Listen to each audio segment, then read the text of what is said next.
This conference will now be recorded.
this one.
cannot hear.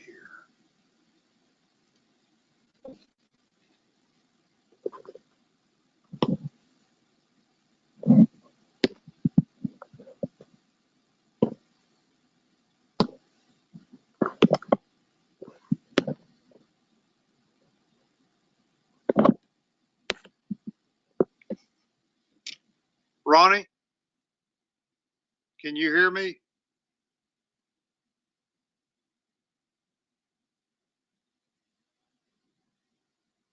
Okay, I cannot hear anyone there. Can you hear now? Yeah, and now, good. Thank you.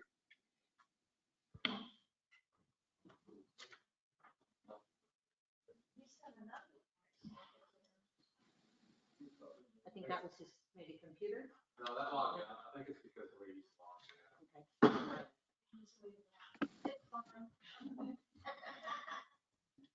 City Secretary has spoken.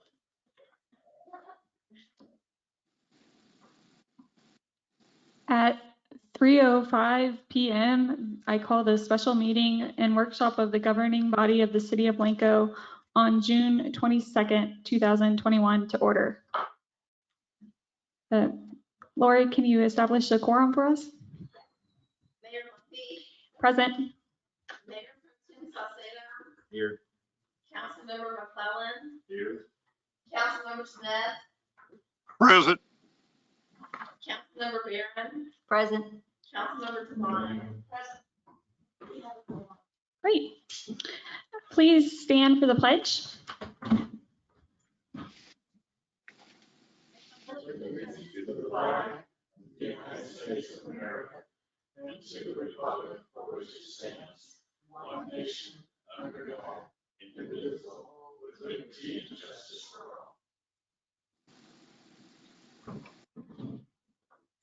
Thank you. I only have a few announcements. The first one is that at the Commissioner Court meeting this morning, the burn ban will remain off at this time, but they're advising to burn carefully. The other one is the upcoming forum for the Hill Country Alliance Simple City Design in the City of Blanco will be on June 29th from 3 to 6 at Gym of the Hills. We're going to move on to public comments. Do we have any public comments?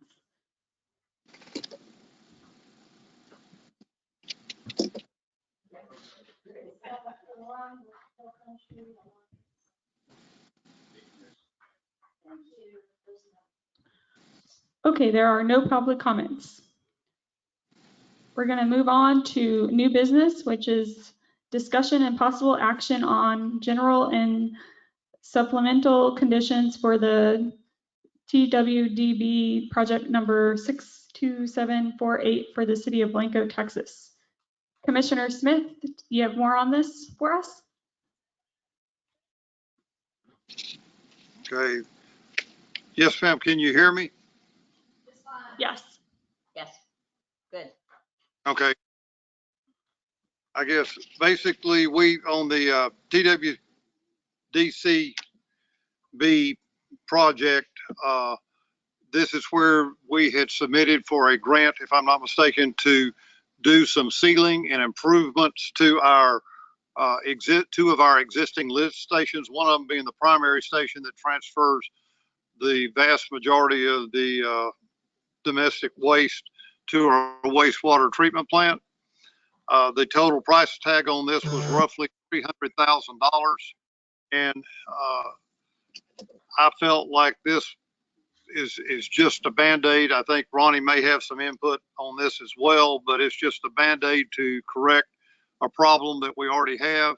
And it's a short-term fix. And before we spent the additional monies to construct or to do remedial repair to our lift stations, whereas for an additional $600,000, we would be able to replace and rebuild the stations under current design standards and out of the floodway.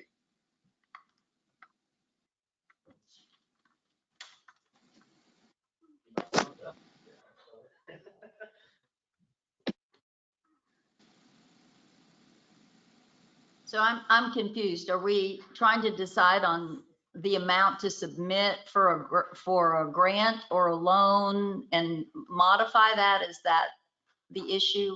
I'm not sure what we're talking about. I understand. We met with our grant writer previously out there and with our engineer, Ms.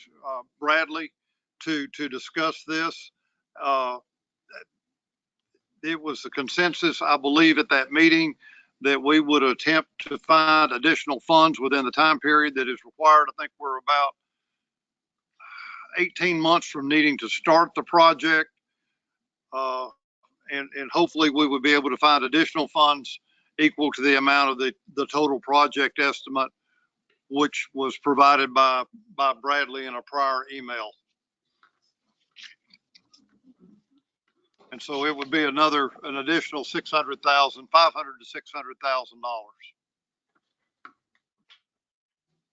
So the total cost would be about $1 million. Is that the Yes, additional?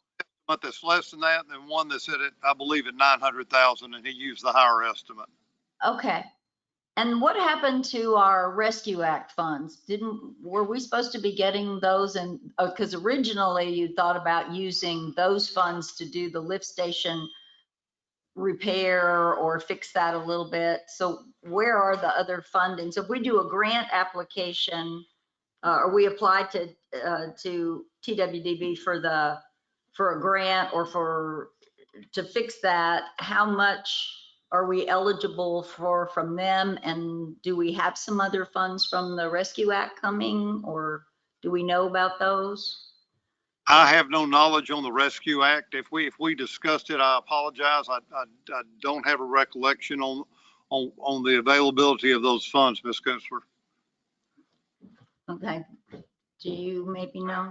Sure, Mayor, Councilor Barron. Actually, I've been in discussions this morning with a group of city managers about the Rescue Acts on behalf of Blanco. So we do know what the county of Blanco, we know what's been set aside for the county of Blanco, but for the town of Blanco, I'm not certain of the amount. And so what's interesting is that many cities across the nation already know what their amount is. They're already spending it. In Texas, there's a holdup at the state because Texas wants to administer it. And so what's happening right now, and clearly, in my opinion, in the federal guidelines, it doesn't allow the states to do that. So I think ultimately that'll be the decision. We come back and it's going to come straight to the city. But right now, that's where the holdup is. It's at the state of Texas. Okay. Okay. Thank you. Because Ronnie, I think you and Will earlier had said the $438,000 amount that y'all knew about, or part of the check was part of 430 was the amount that was projected to be distributed to our city. Okay. But check in the mail, right? We never received any of that yet. They're still within their rights to send it whenever they come. Okay.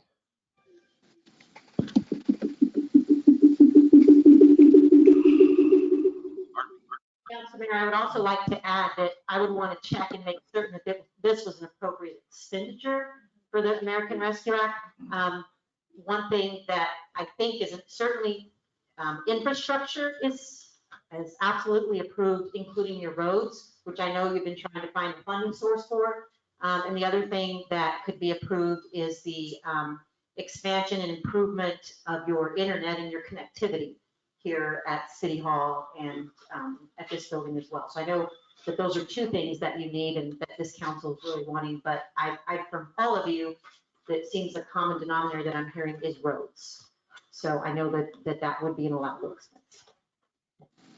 So for this item here is, again, is the action that we would submit a request for a grant in the full amount necessary to do the job the way, Mike, you all believe it ought to be done and done right the first time? Is that? I guess, Councilor Barron, I don't know what the best avenue is for funding on this. I do think it's ill-advised to spend $300,000 and probably in the next 5 years throw it all away and have to move the lift stations at that point in time. I mean, it's just, we've got a third of the cost covered at this point, and to do that and spend it on remedial fix that I'm going to term a Band-Aid, isn't in the best interest of the city.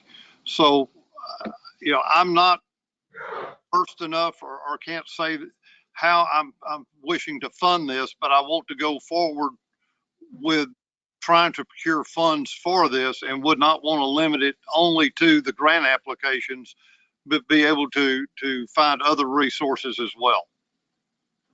If I may, you have a $350,000 awarded grant today, block grant that was awarded for that lift station. Well, I think we need to come up with a difference, figure out how we're gonna pay for the difference to have it done, moved out, apply that 350. They approved, verbally approved and discussing with us, moving it out, using that $350,000 as part of, that's a $30,000 match, that's $320,000.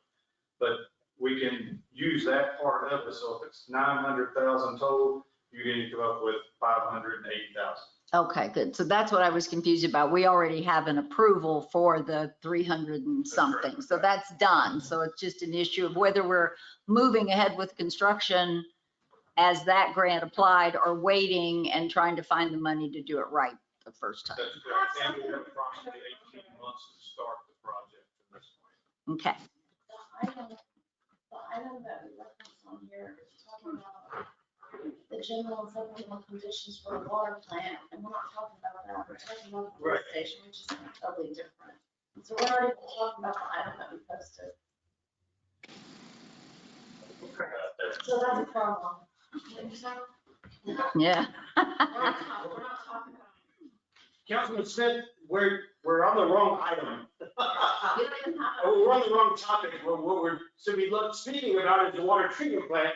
That's what threw me for a loop, but I guess my That's question what I is, couldn't. are you still heading that one up as well? That's what I was. Okay, I'm sorry. Help guide me on this since I'm not there. This is, Well, people we were talking about, back to your mind, but they'll come up, but not today. There you go. Well, I'm so glad I was confused for a reason. all right. All right, I'm sorry. Let me try this one more time. This is on the, and Ronnie, thank you for your guidance and direction on this, is currently our general contractor is not required by contract to provide flood insurance in his builder's risk insurance. And our current insurance provider, the Texas Municipal League, will not provide builder's risk insurance, but will insure the facility once it's completed, and that would be inclusive of flood. We had gotten some preliminary numbers from our contractor, and then he went out and tried to obtain procurement. His costs were considerably higher. At that point in time, I went out and got additional bids from some independent sources, and they were high. And I had visited with Ms. Kunstler about this, trying to figure out which one of these two options was the best viable option for the city to have proper insurance on the project. Our exposure has been limited thus far due to the fact that we're in the demolition and subterranean work, and there's not a lot of exposure for loss during that time.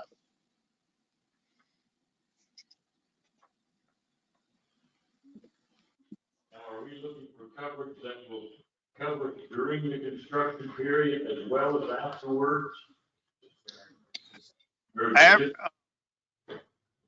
Afterwards, the TMLC or Texas Municipal League will provide the insurance for the structure, and that will be for all perils, and it will be inclusive of flood. But the current insurance we have on the project, even though it said all risk, when we endeavored into it and everything, all risk did not include flood insurance. So this policy is for flood only to supplement what we have. So this would be flood, is that right? Flood only through the construction? No, it was not for flood only. It was a builder's risk policy that would include flood. I Okay. couldn't find a provider that would write builder's risk for only flood. Okay. So it would take, and really honestly, if you look at the policy that they proposed to us, the deductible, I didn't feel like it warranted an additional, a whole lot of consideration. They limited their aggregate amount annually to $1 million in payment, and they have a $500,000 deductible. That's what I call insurance, right? Partially self-insurance, I guess. The builder gave us a proposal on this, and he came back with it.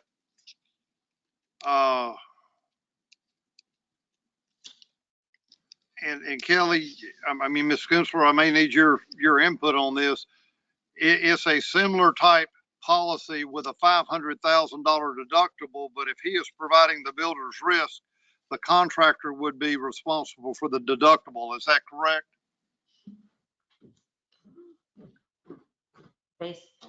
Mayor Councilor Smith, based on our conversation and what I saw, yes, I believe that to be correct.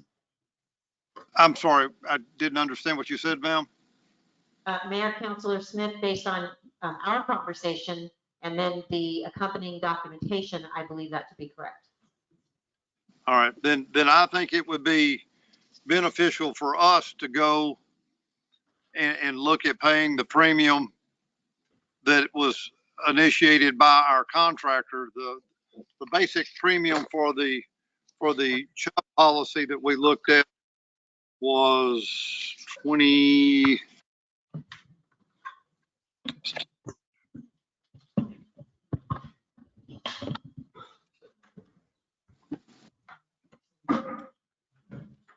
I believe around $25,000.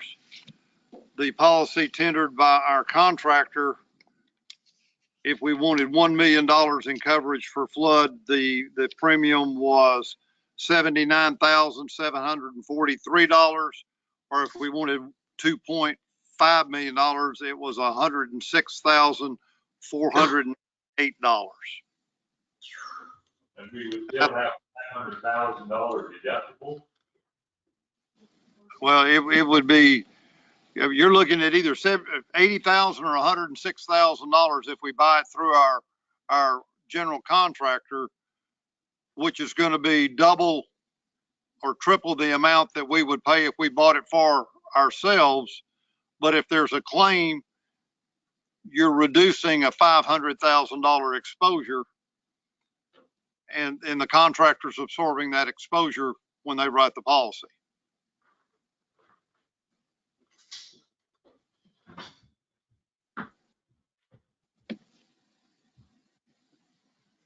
I find it ill-advisable for us to proceed with this project without it being properly insured. And I think we have an obligation in our position to make sure that it is.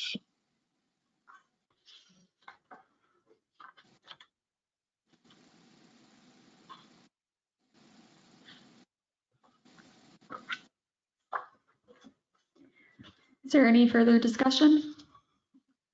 My question is, will this cover the duration of will the term of the policy cover the duration of the construction until it's completed? Will we be paying one policy year, hopefully, on this, or does the policy run until the construction's completed, regardless of when that is? How is that set up? Will it be a one-time policy payment, or? Basically, the two policies both had an expiration in May of 2022, one on May the 1st and one on May the 18th. The project, I guess I'll turn to Ronnie on this. We're scheduled for substantial completion by June. Is that not correct, Ronnie? Substantial completion where we can be utilizing our water treatment plant should be March of 2020. And when is substantial completion? When is completion scheduled currently? That's where I believe the June date came in, if I remember correctly. I'd have to look back on the dates. I know we had some kind of delay in time and such for COVID and the rain days and such, but I'm pretty sure it's by June. So we Right. should be able to get TML coverage Right, and by the time substantial, this, substantial completion according to ACP and what their schedule looks for is all of the buildings and the high priority apparatus things to be in place and being used. The building should be, once completed, have some level of floodproofing to it, you know what I mean, raised up and such, and then, you know, waterproof walls. But halfway up and while it's being built, that's where it would be most vulnerable, where, you know, this insurance policy would do us the best. But no, substantial means we should be able to be treating water and utilizing all of the implemental features of the water plant. Right. Typically on a builder's risk policy, that the builder's risk policy is void or terminated at time of occupancy by the owner. So if we occupy and start processing water at that point in time, that policy is no longer effective, and we would have to have our own insurance anyway. okay. Can I ask a question? Mhm. I have a question, Ms. Smith, if you don't mind. I'm kind of gonna play devil's advocate myself, but I'm listening. I'm wide open. Go ahead. when we completed the wastewater treatment plant, it took us almost a year, I believe, to actually take over the plant. And, you know, where the builder relinquished it to the city, we signed off. I mean, you got to think we're looking for substantial completion in March, looking for maybe final completion in June, July. I'll have to double check on that. But if we still have punch list items or things that are going on between us and the contractor that we're not squared up on, will we need to continue this policy? Or, I guess that's my question for you, Ms. Smith, will the policy need to be renewed after May of next year if we have issues like that going on? Or will our TML insurance kick in once substantial completion is in, or what? I'm sorry. I do not have an answer on our TML, but I'm telling you, if we had to renew the policy, there'd be another substantial cost.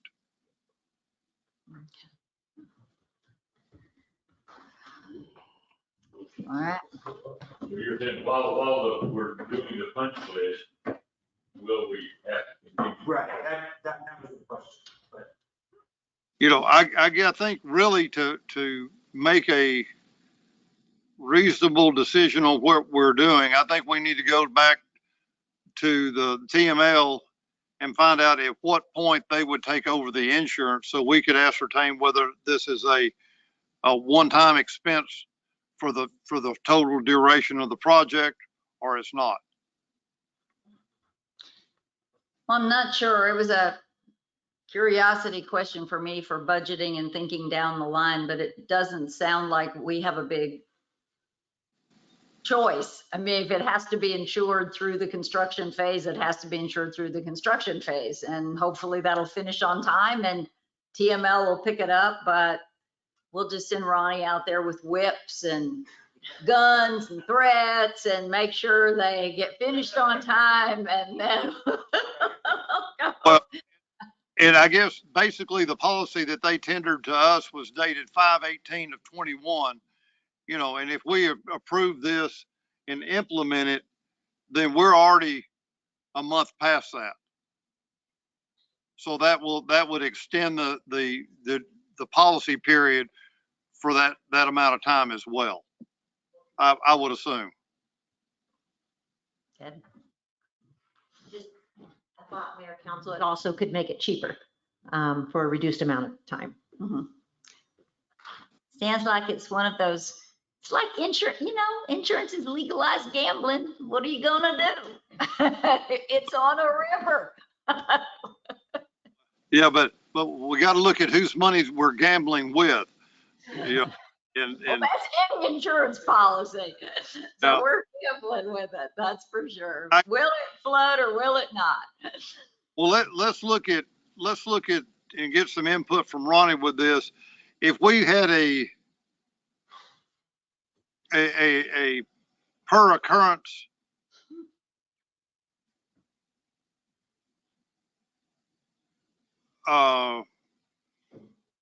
with an aggregate of $1 million, Ronnie, knowing what all they're putting out there, what do you think the maximum exposure we would have for flood damage? That's a hard one. Well, it's either 1 million or It's not really what I 2.5. have to do.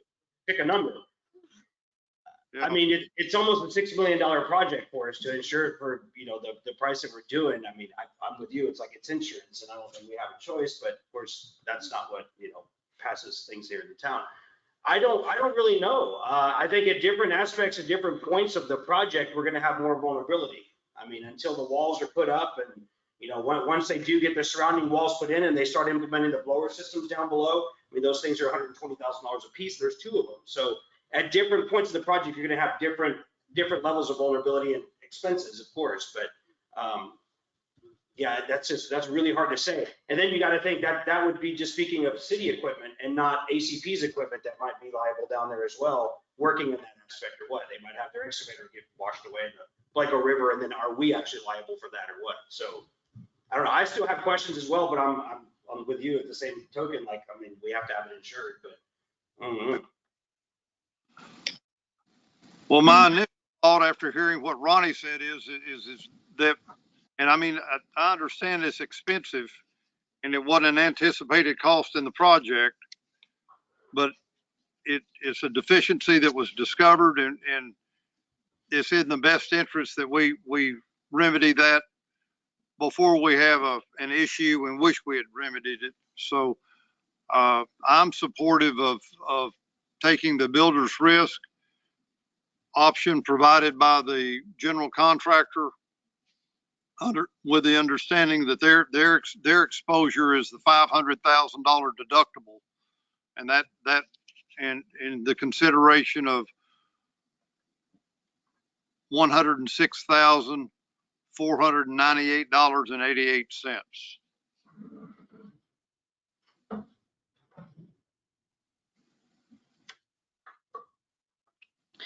And Ronnie, just to clarify, as of now, it's projected March 2022 still? Yes, ma'am. We Okay. have, still looking at substantial completion. Substantial completion, I believe, Will might be able to answer this better. There's a percentage usually on the completion, right? Like 90% complete or such. Okay, So where the water treatment plant could be activated and working, might not have all 100% aspects of it being utilized, but 90% of it. The people that's fully functional, but they'll be completing like putting a roof on the building or putting up a fence or. The site work and And such. then- Then a punch list to make sure they completed everything they said they were gonna complete. We have it all 100% completion. Mhm. thank you. So Ronnie, you have a budget line item with this money in it? Yes, of Or how about the contingency money? Could we use that for this? That I don't know. I want to think we had already utilized some of the contingency money. We're planning to utilize it elsewhere. So that'd be a question I'd have to double check on before we can say yes to that. I don't remember. There's not enough contingency money to go around. to cover Right. all. Yes, this would definitely be like Councilman Smith said, just an unexpected item kind of thing or what. And I would just ask that if it is approved, we have to figure out or decide where the money's coming from. This is clearly something that will put me under budget or way over budget in anything that I've got going on, so it has to be from reserves or whatever the case from there, but.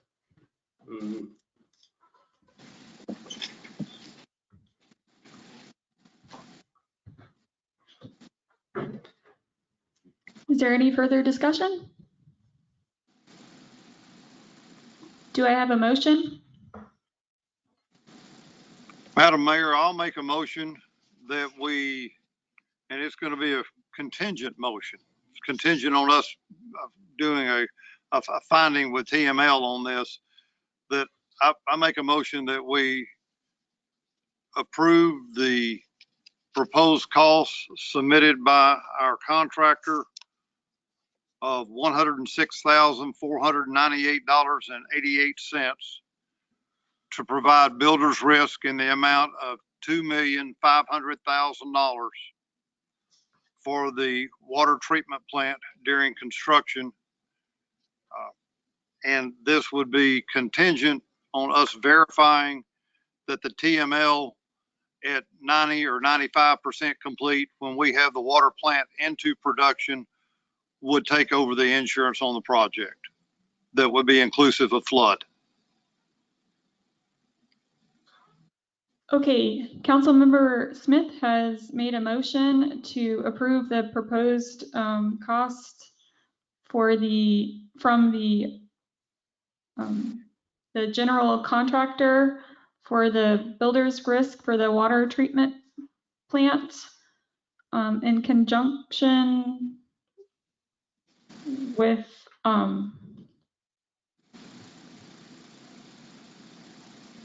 contingent on the TML insurance coverage at the completion of the project in March 2022. Right, that would be with at the completion of the project when it goes into operation, providing water for the city. There still may be, it won't be 100% complete at that time, but we would ask them to take over the insurance at that time. Is there a second?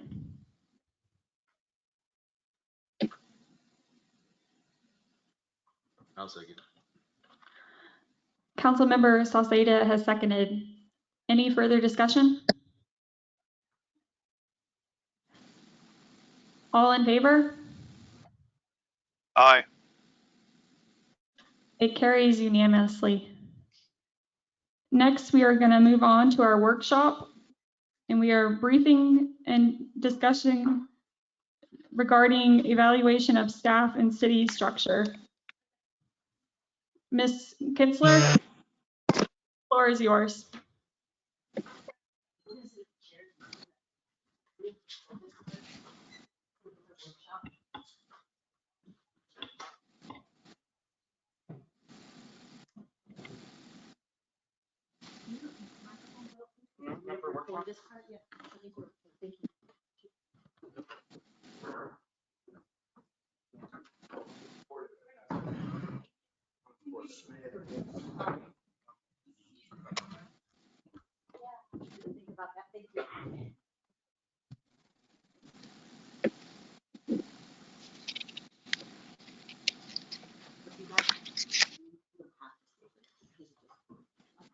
Thank you. And we're gonna CC you and send it to you.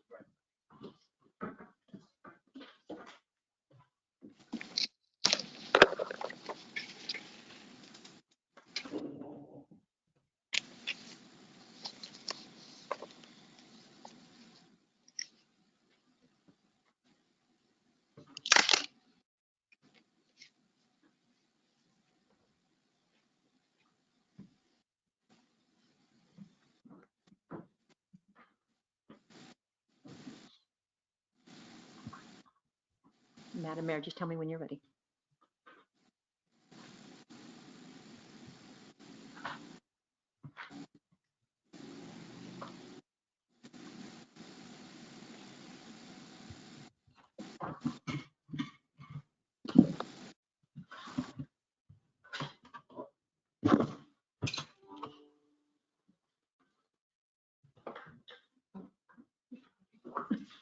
I was waiting for you. Sorry. I didn't know you were sitting.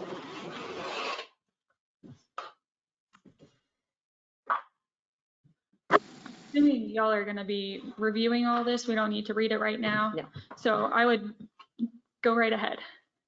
Mayor, Council, thank you. Of course, my name is Kelly Kinsler, and this is Joe Salvaggio. We are both with City Hall Essentials. And the purpose of this workshop is so that we can give you an initial assessment of the organizational review that we did. As you have hired us to do this, we want to make certain that we are accountable to you and we are delivering a product that you expect.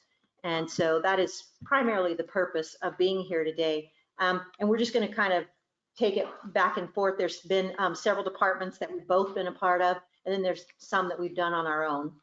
And so we're just going to split this up today. For especially those of you new counselors and brand new counselors, brand new mayor, in a workshop, it's different than a city council meeting.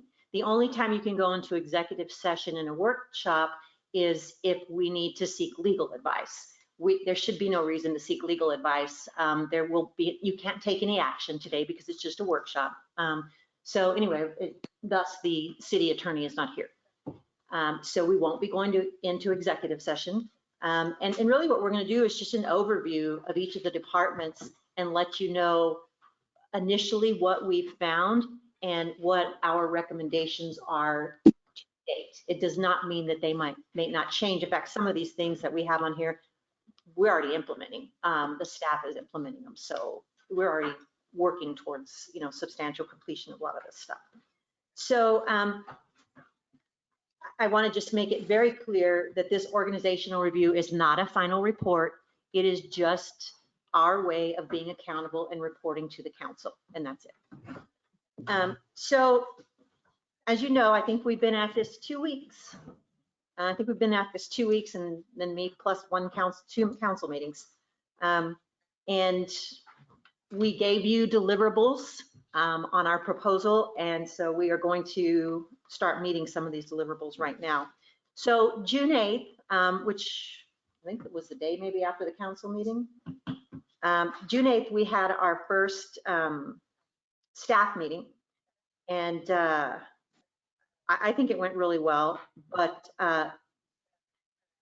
we just sort of took an overall picture, an overall assessment of what the staff thought or how they felt about the city and what they thought may be wrong or where we may need to look.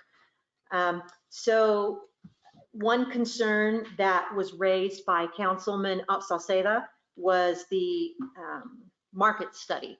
So then that got raised by staff as well.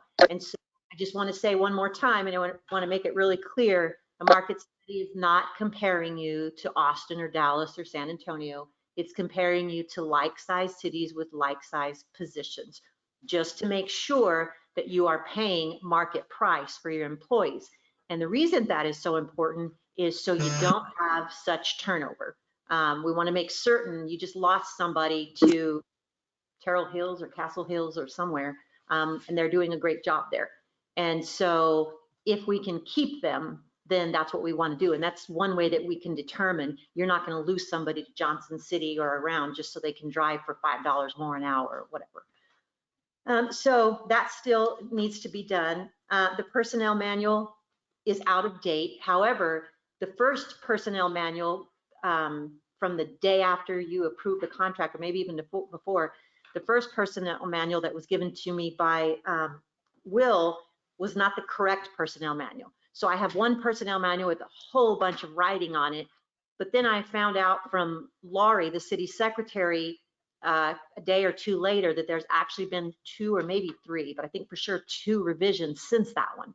So we had to kind of start over, got with the new personnel manual, and Joe Salvaggio has been working on the personnel manual primarily. And I'm certainly involved, and then we'll approve the final product. But as you can see down here in your notes, you had a policy that was created in 2016. You had updates in 2018 and 2020, and then you adopted it January of 2020. And so what we're going to do is our plan of action right now is to have a complete, it really is almost complete, a complete personnel manual to you by the July meeting.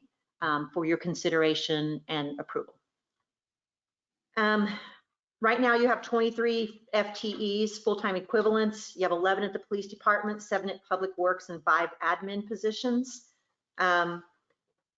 Staff's perception is the reason that there's so much turnover is the city leadership. There's a lot of instability within that position. And then the fact that council and staff alike do not really understand their roles. You don't understand your role as a policymaker, and then there's times that they cross from the administrative role into the policymaker side. And so I think I've told you this before, but if you take away anything today, I think the important thing for everybody to take away and to learn and really strive for, and this is staff and council as well, is that a well-functioning government is I think of it like a divided line, a solid line in the highway. You know, we have the two lines and you can't cross each other. That's the difference. Your policymakers need to stay on the side of policy, and your city employees need to stay on the side of administration. And when you start graying and skewing those lines, you can have very dysfunctional government, you can have unhealthy government, and we don't want that for you. We want a really healthy, well-functioning Blanco. And so we're going to talk about some of the examples that we've seen of that. But that's what staff believes has created some of the instability. The other thing that we're going to talk about is social media. Staff doesn't feel like there's a lot of direction. There's any direction with social media and boundaries. The one thing that we immediately saw was some negative comments on one of your social media sites. And you know, you're a government, you're a government agency. You're going to get some of that, and that's not where the issue is. Where the issue is when people come in to your social media sites and they start giving false information, and especially in small towns, right? And then people run with it. And so that is something that lots of small towns deal with. And the way that you stop that, you just don't allow any comments. We're posting, we're gonna let you know when the 4th of July celebration is, we're gonna let you know when market days are, we're gonna let you know that the water's off, we're gonna let you know, whatever, and then stop it. If somebody calls and they say, you know, Mayor Lumpy, I had this question about water and the city didn't address it, no problem, just post it again. If you think that the entire citizenry needs to, you know, we'll be curious about that.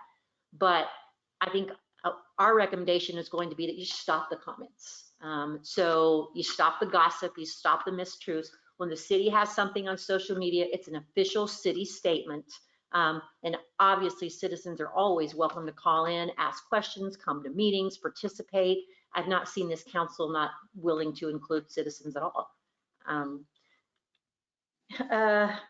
The other issue that we see is that there's multiple administrators on the city's social media account. So we're going to develop a social media policy. We're going to hone that down to one person being responsible for it, and what's going to be allowed on it, what's not, for your consideration.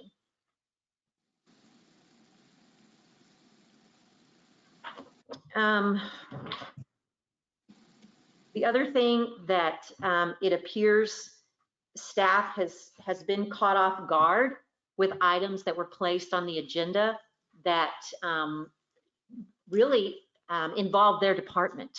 And so that needs to be fixed, not necessarily by you, council members. You should just go to one place. So initially we said that the city council members would go, right now what you're doing is some of you are calling the city attorney and saying, I want XYZ on the agenda. So there's some confusion, and then another council person will call the mayor, or would call me, or would call Will, or whoever.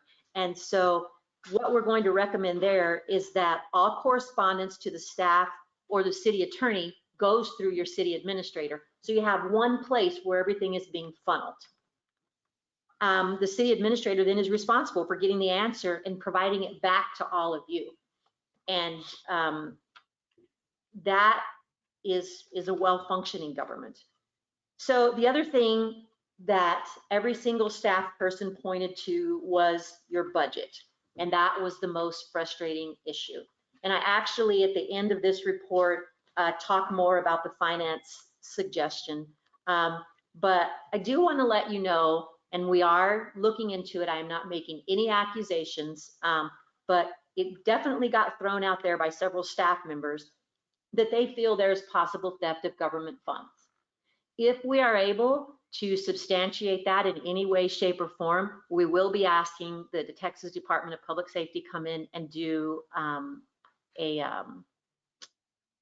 of the audit, not internal, forensic audit. Boy, I couldn't think of the word forensic, a forensic audit. And so I actually just met with a very small town that's having a forensic audit done right now, because I wanted to know what point they needed to get to before they could do a forensic audit. So I understand where we need to be.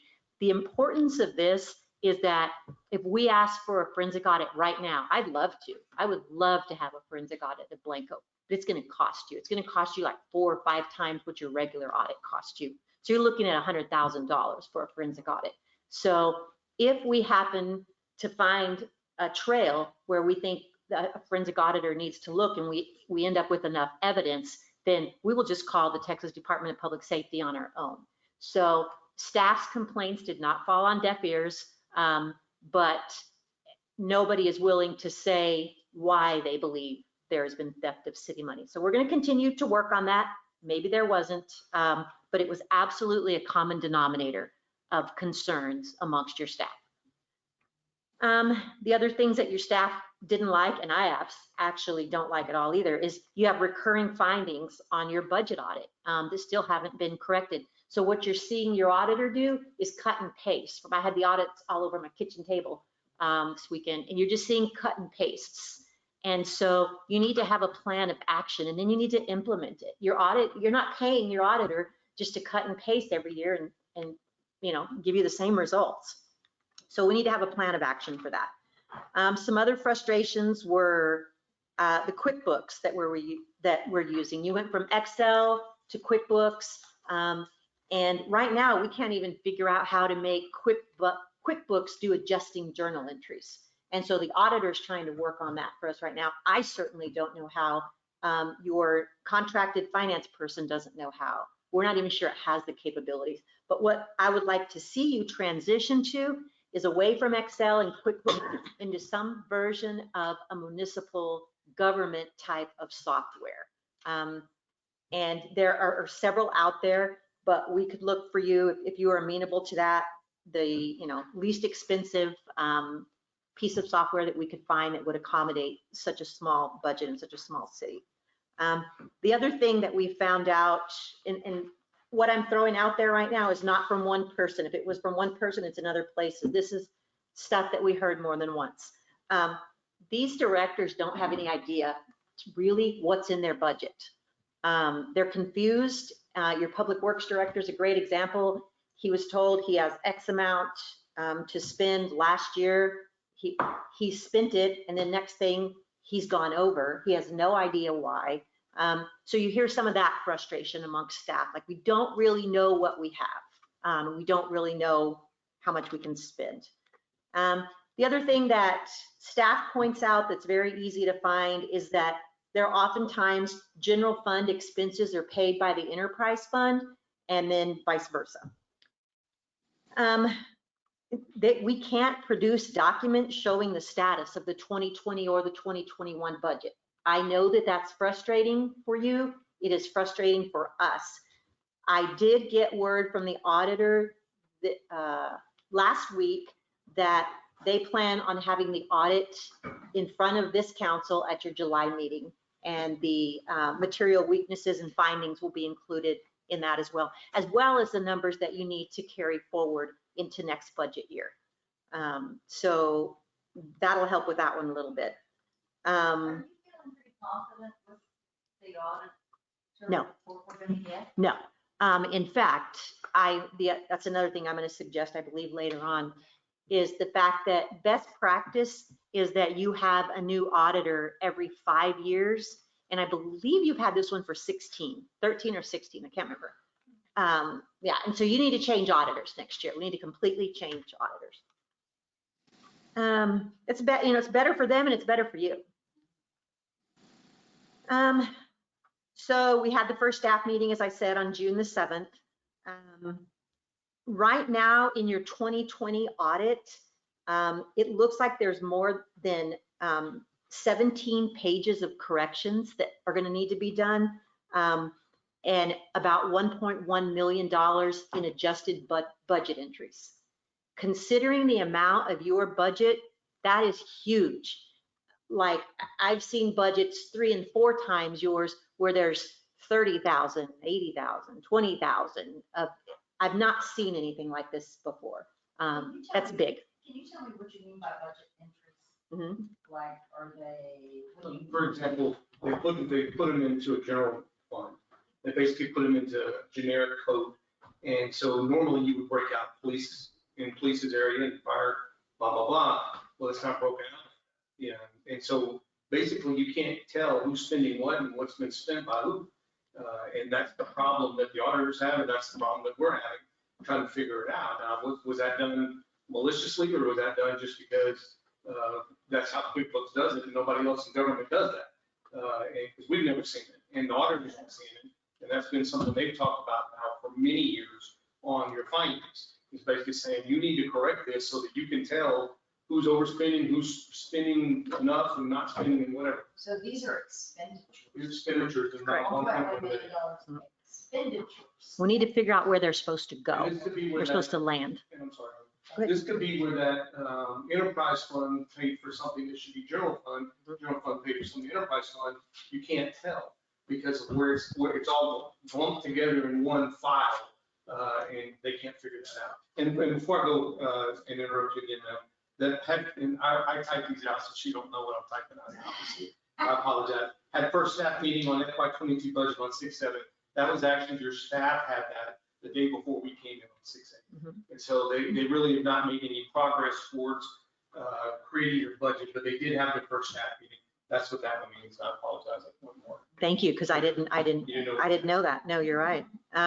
So the staff hasn't started the FY21 budget. They were given a form at one point and said, like, give me your objectives or something like that. But I think it needs to be done differently. We need to wait on those audited numbers. The other thing you don't have, there's no capital plan here.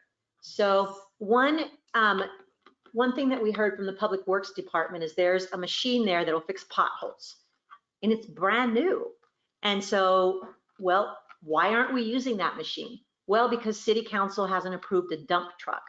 Well, I think Joe and I are both, we kind of think outside of the box, because we talked about it afterwards, and we were like, why didn't we borrow one from the county? Why didn't we do an MOU with the county? Why didn't we rent one? Why didn't we, it was like all these other things that we were thinking maybe we could have done, and maybe we can't, I don't know, but where there's a will, there's a way. And so that thing has just sat there. And if Public Works needed a dump truck or needs a dump truck, it needs to be in your capital plan.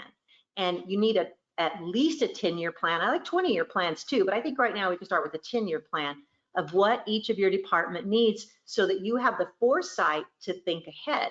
And I remember one of the councils telling me, I want to get these streets paved. I want to get these streets redone. And it's like, that's great. I think that would be a great thing. However, I don't even know what your capital needs are right now. I don't even know where your budget is right now.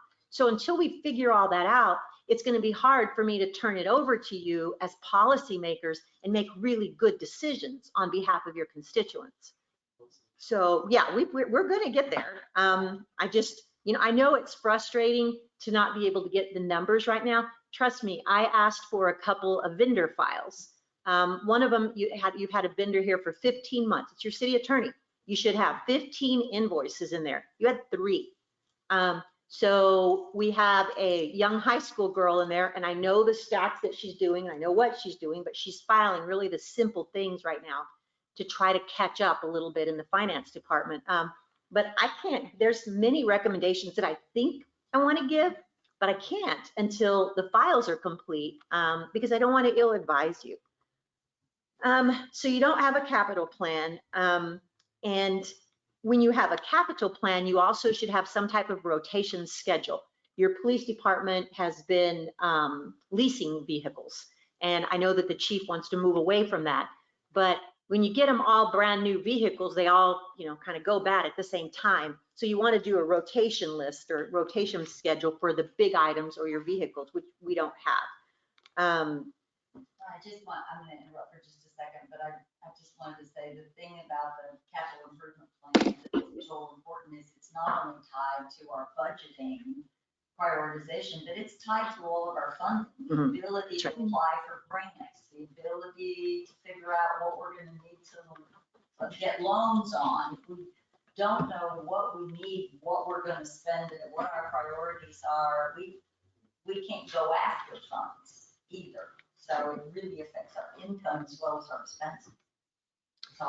No, Mayor, Councilor Barron, you're exactly right. And many times if you're applying for a grant for something, that is absolutely a question that you're going to be asked. Have you attempted to budget this item before? No. And so if you have the item on your capital plan, that definitely could improve your odds for a grant. So thank you for that. I think that's a good observation. You have your TCEQ violations continue to occur. You have fines that continue to be levied for your water violations.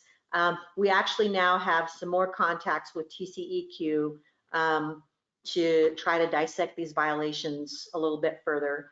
The other thing that we noticed with this is that there's some policies and some contracts out there in the city that are not only not going through you, but they're also not going through the city attorney.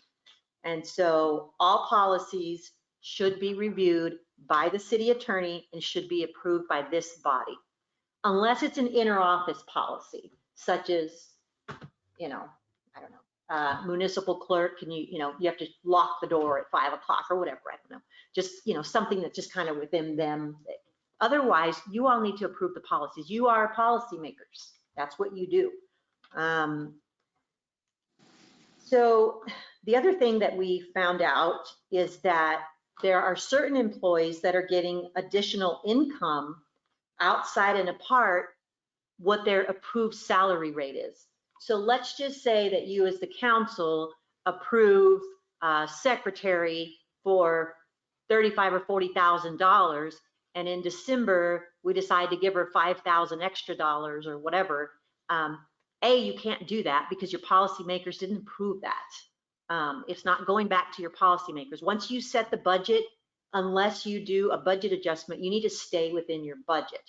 But the other thing that Joe and I talked about is the way that affects an overtime rate. Because according to the Fair Labor Standards Act, your overtime rate is calculated based on your salary.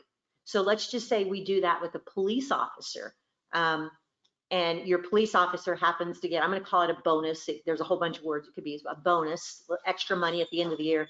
Then your FLSA overtime rate should be calculated on the annual rate, including the bonus, not the rate that was stuck in the budget and approved by council initially. So you can run into some federal law problems with that as well. So our recommendation there is that all employee pay rates need to be reviewed to ensure that they're representative of the pay that you all have approved. And at this point, Joe Salvaggio was a captain with the San Antonio Police Department for many years, ran the airport division along with a lot of other divisions. And he is the one who I sent over to the police department to do the review. And so he's going to go over that with you, the police department. Thank you, ma'am. Mayor Lumpy, council. First, let me say, I appreciate the opportunity to come in here and take a look. We've only been here a couple of weeks. We feel like we're getting some good information from your employees and from quite a few of y'all and the public that have reached out to us. And so I just, want to point out one thing. At this point, we haven't seen any criminal activity or anything like that, even though it was possibly alleged by some of the employees. And we will continue to look for that and have more discussion with that. And we're not saying that anybody here in any of these things that we're going to point out now specifically, that anybody's got any ill intent. We don't believe that at this point. Even though some citizens have alleged some of those things, we're not ready to point any fingers or anything like that. There are some things, though, that are not meeting what you consider best practices in whatever field that we're looking at. And there's a lot of things that are just over and over and over again in every report, the same thing. And that's something that Ms. Kinsler and I have talked about, and we're hoping that with this council, and we don't see it with this council, if you're not going to make the changes, quit paying us to be here. Because there's a lot of things that you're paying to say this is broke and then nobody fixes it. And we're seeing that repeatedly here, and the employees are complaining about it as well. This same thing over and over and over again. So I will tell you that some of the employees might take personal what we're going to put out there. I'll tell you that I think they're working really hard, and I think that they need some help as well. So it's not just all this is what they're doing wrong. And all these things, as I typed it up, I tried to put some good things in there as well of what they're doing well. And you have some that are doing things very well. And I think the biggest issue we have and concern we have is a lot of this stuff is people just don't know what they don't know. If you hire somebody that doesn't have any experience and you expect them to learn on the job training without giving them training, they're going to fail. And a lot of areas, that's what we've seen. You've hired people that have no experience in this, that, or the other, and unfortunately, you ask them to go in and to whatever area, and they have no clue where to start, how to start, have no mentors, have nobody that they can lean on and say, hey, tell me this. And so some of these things for us is being in municipal government for 35 years now. She's older than I am, so she's been there about 40. And so we fight about this all the time. And so we would have known better. I mean, we walk in these things, the first thing we ask is like, holy moly, you know, how could this be that you didn't know this? You just didn't know, because you didn't know what you don't know. And nobody knows what questions to ask. So I think the biggest takeaway for me from what I've seen this week is you get what you pay for. Other than that, if you're going to hire somebody with no experience, then you need to train them appropriately. So that's my 2 cents that you paid a lot of money for. I can stop there, or I can keep going. No, I'm going to keep going. So the police department has 11 employees. I'll tell you, they've come a long way from what I've been told. What I can see is that they're part of the Texas Police Chiefs Association Best Practice Program, meaning that everything that they're doing now has been looked at, and the state of Texas has agreed that that's the best practice if they follow those things that have been put in place. Texas Police Chiefs Best Practice Program does not have thousands of police departments in it. It's only got a few hundred police departments in it, even though we have thousands in the state of Texas. So you should be proud that you're going down that road with TPCA and that you just had an audit and you passed the audit. Pretty much every policy is brand new. And so there's been a lot of work that's been put in there. And so there's a lot of good things that are going on. And it's not just because I'm a retired police officer or anything, I'm giving them credit on anything. It's just fact. So his files are complete. The skilled training program exceeds requirements. The property room, which is usually the biggest issue you have when you take over a police department, especially in your smaller towns, or your property room. I was very pleased to see it was in very good shape. They're using their OSS Academy, which is an online academy where you pay a fee every year and your officers can go in there and take classes. And so they're up to date on the classes and then some. Some of the classes they've taken lately are things that you don't even have to take, but they're good to know and good to take. So that's really good. You're requalifying annually on firearms, less lethal weapons, and your use of force. It would be more than that, but there's a weapons or ammo shortage. They can't get ammo. They were going to do it twice this year, but haven't been able to get to it. Each year, and I hope you guys have been here for more than this last election, each year you get a notice from the department on your racial profiling. And that racial profiling report, I looked over that, having been a police chief in a former life, and you guys are doing really well. And you don't have any issues with, according to the report, with the racial issue, but you also don't have any issues within your department for gender. You actually have 4 of your 11 officers are female, which is a rate that is much higher than any police department I've ever been involved in. And so that's really good. Your interface with your report messaging system in your property room comes out of the county. A lot of small agencies don't do that. I'm glad that you're doing that. I did that in Leon Valley once I got there, because otherwise you're running blind and you're not able to talk to each other through your systems, your reports and things like that. So good on you that you're doing that. Y'all's vehicle fleet is young. You've got 2 new vehicles in the last 3 years each year. But you do need to get them into a rotation schedule, which I'll talk about in a second. You're all wearing their body armor and they're brand new, and that's good. And then you just completed the best practice program. And what's important about that best practice program in coming years, after the unrest over this last year, the government put it in place to say every state has to have a certifying program to certify each police department. Texas chose the Texas Police Chiefs Association recognition program to be their program. And so now every agency now is going to have to meet those standards. You're already there. And so that's good on y'all. You won't be in a rush to change everything when they start this mandatory in the next year or so. And you're way ahead of everybody else. That being said, there's a few areas of concerns. You only have 11 officers, chief, sergeant, investigator, 6 officers, 1 civilian. That gives you allows you for 2 officers at night 10 officers, 1 civilian. What did I write there? 6. Okay. Okay. But it's still 11 full-time equivalents, just not police officers. One's a civilian. Okay. And 10 officers. You have enough manpower to put you on 2 at night on a regular basis, but you only have 1 that's out on the street during the day. And that is a safety issue for that officer. And we do recommend you look at funding another officer sometime in the future to allow you to have a second officer on the day shift. While your policies have completely been rewritten lately, they did not go through the council or your attorney. They are looked at by Texas Police Chiefs Association. So the attorney is not as big an issue on this one, but for other things that are put in place, definitely has to go through your attorney and should go through. I would still put these past the attorney so that it gives y'all the warm fuzzy that legally they're sound, even though TPCA has approved them. And then you guys need to approve those policies. So you need to see what's in front of you. I'll just tell you right now, it's not recommended you change anything in those policies because they're the best practice for the whole state of Texas. And they've been put together by police and legal experts from the state.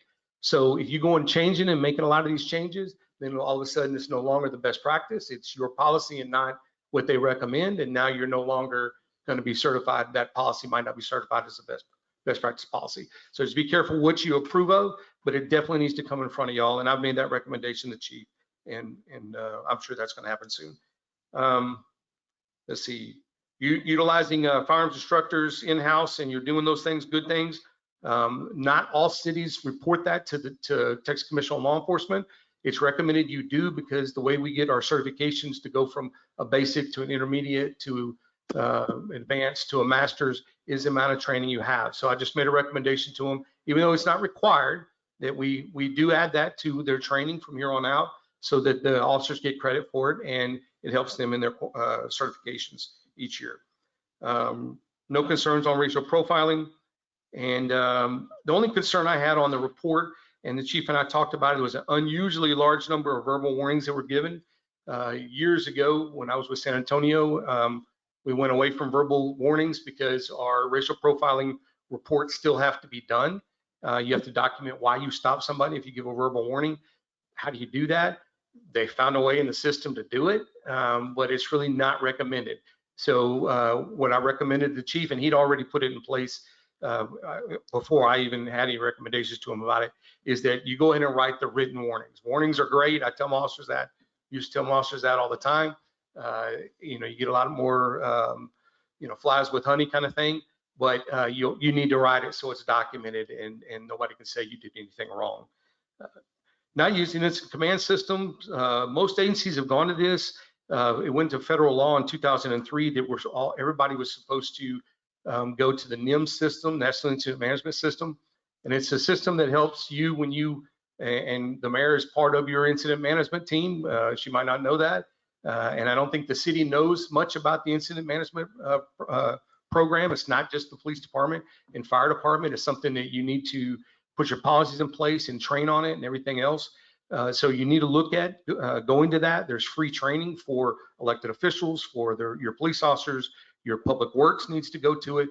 And basically it's so that when that thing happens, that flood of a really bad flood that Mr. Smith was talking, or Councilor Smith was talking about earlier, you know how to respond when the trailer park, heaven forbid, gets wiped down the river. And so if you don't know how to communicate with each other, you don't know how to communicate with your ESD here that's local, you don't know how to communicate with your county, who's in charge, you don't want to figure that out on the day of the incident. And so you really need to look at implementing that. It's in here under the police department and under the fire department, I'm sorry, public works. And it's not an indictment. It is a lot of work to get it going and to maintain it because you have to train on it. But I'll tell you, if that trailer park got wiped out and y'all messed something up on that response, you've opened yourself up to huge lawsuits now because there is a program in place that you should know how it works, and you just got to start following it. So Chief, I'd like you to briefly explain to them why Homeland Security put this into place in 2003. Yeah, it was after 9/11 is what actually occurred, and the commission came out and looked at it and said, basically, all those people that were responding, and it really was on the fire side that it really became apparent, because they go running into the building, but nobody knew what agency they were with, nobody knew who was in charge, they didn't check in, they had no staging area, they had no credentialing, and so it took them months, if not years, to identify who was in that building. The communication, the radios and stuff didn't sync. That's another thing we're going to talk about in a second with your radios. And so they came in and did this analysis and said, this is a system that we want the whole United States to go to. And the fire department had a lot of departments have been doing something similar because they're used to other fire departments from the local area responding to help. Police department didn't. Usually we take care of our own stuff, and maybe if you're a small town like this, the county might come in, it might help, but normally not. We take care of our own. And so it was a big change for us, but it was more of a change for the city administration, because during an emergency, she's got legal powers that she has to know what decisions she has to make, and she has to make the phone calls that me or the police chief or your fire chief can't make. It has to go through her to the state of Texas for further resources. And so that training has to be in place. You know, there's you're ahead of time figuring out what your public works has available, and it goes into a system so that you know what you have and what you don't have. So when that time comes, you only have one front end loader, but you need 3, then it's on the books of what you have, and she can go up, and the state already knows, the county already knows, and she knows that she can go to the county or the state level to get those assets. And so it's really, really important for these smaller agencies more than your bigger ones, because usually you got, you know, San Antonio's got 50, you know, fire companies, they handle it themselves.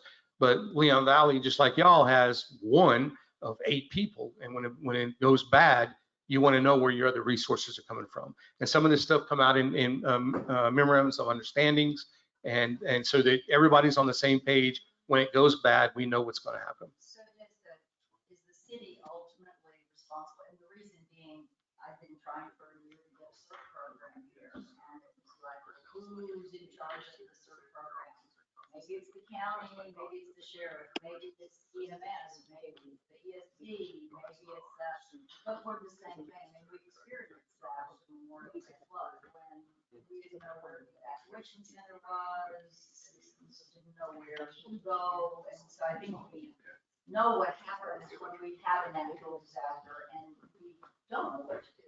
But what is that, does this set specifically, is it under the mayor's direction to supervise or oversee those kinds of programs and decide who's going to do it? Is it under the police? Is it under ESD? Is it under, I'm just confused. If you're putting in place an emergency management program, and maybe all those questions are answered here, who's in charge? Mayor, Council, it's a good question. Usually your county will set up a county emergency director. Well, that doesn't help us. Okay, so. So we currently buy agreement on the county's emergency management plan. And so like previously, the mayor is ultimately responsible for the city. The mayor has to be the one to declare an emergency. So we do have a draft emergency management plan that we've been working on. Okay. And so, you know, depending on who the council picks, my previous position, I was emergency management coordinator for the city, working under the county. And then we determined who on council and other staff needed appropriate NIMS training. So the officers have the 2 levels, and then I have the supervisory level, but we haven't gone, that I'm aware of, beyond the police department to incorporate the rest of the city. Because like Chief Salvaggio says that we can't handle it. So who's going to be in charge of donations? Who's in charge of finance? So those are things that need to be determined by council, and then we get that appropriate training pushed down y'all through them. Especially now, Mayor and Council, that you've already had an incident. It probably didn't go very well. Y'all's response probably wasn't as good as it could have been, because that's happened since 2003 and when they put NIMS in place. And so you've got to learn from those. And if you haven't, you're just setting yourself up for more lawsuits and everything else. And we need to work with Chris Leesman over at county. I've been trying to work with him for a good while and getting our evacuation centers authorized and set up, because the one that's here floods. So when we have a flood, guess what? We get to it. And so I told them it's the wrong evacuation center. So, Chief, what is it? In San Antonio and the surrounding areas, we have what's called Alameda Council of Governments, ACOG. What is y'all's poll? So our council of governments is CAPCOG. So in San Antonio, we were the first ones to sign on to the ECOG. First over there. And I think here is the resources, and that's still, like we talked about, I'm still trying to get beyond the PD. So there's your point of contact for the whole county, but you guys got to do your part too. Exactly, correct. So, and it's good the police department officers do have that, the first levels, when you start working towards getting them into the supervisory levels, because, and here's something that's really key, is it doesn't go by rank as who's in charge. You might show up as a patrolman and because you only have patrolman working night, and that patrolman might be the incident commander, and he needs to know how to do those things. And so as time goes on, you start getting people trained up into those higher levels so that they can, start that role. When the chief gets there, yes, he relieves them and can take over, or he can say, hey, you got it, I'm out of town or whatever. So you got a good start. You just need to finish out for the rest of the city. And then just like she said, he's already working on the citywide emergency plan. You don't have one in place. You need to get one. And he has a big binder, so it looks good already started, but I haven't read it yet. So school resource officer, and he already knows this, needs to get a separate policy in place for your SRO. You do have an MOU, so they're paying for the things that they're paying for, but you also need policies in place because I'll tell you, the one place I would never want to work is being a police officer at a school, because put your hands on little Johnny and then all of a sudden things are going crazy. And if you don't have policies in place, that's when the lawsuits start. So recommend y'all get a policy in place for that. Property room in great shape, but you do need ventilation in there in the property room. It's an environmental issue having marijuana and different drugs in there with people going in and out. You definitely need to look at doing that sooner than later. And I'm gonna skip over the vehicles. We already talked about that. You do need to look at your weapons. You did replace your equipment, some equipment. You did replace your weapons. Your radio is very out of date. I'm not sure whether they're even compatible with the new systems that are coming out. And you have had a couple of times lately where y'all lost all ability to communicate. The towers go down or whatever issue you're having with your radio system. It needs to be looked at, multi-band encryption capable and put in your rotation, your capital plan rotation. Your electronic control devices are old, mismatched. There's programs out there to replace those every couple of years. You just pay on a monthly fee instead of just buying them outright. We did that, and that's a pretty good program. It's not cheap, but if you don't have tasers these days, they don't work, and you knew they were old and out of date, you're gonna have problems in lawsuits. Say again? $5,000 a year for us. Yeah, $5,000 it was 10 a year for us. Your vehicle computers are very old and outdated. Those vehicles, those tough books aren't going to be, they're not being made anymore, and they're going to be replaced.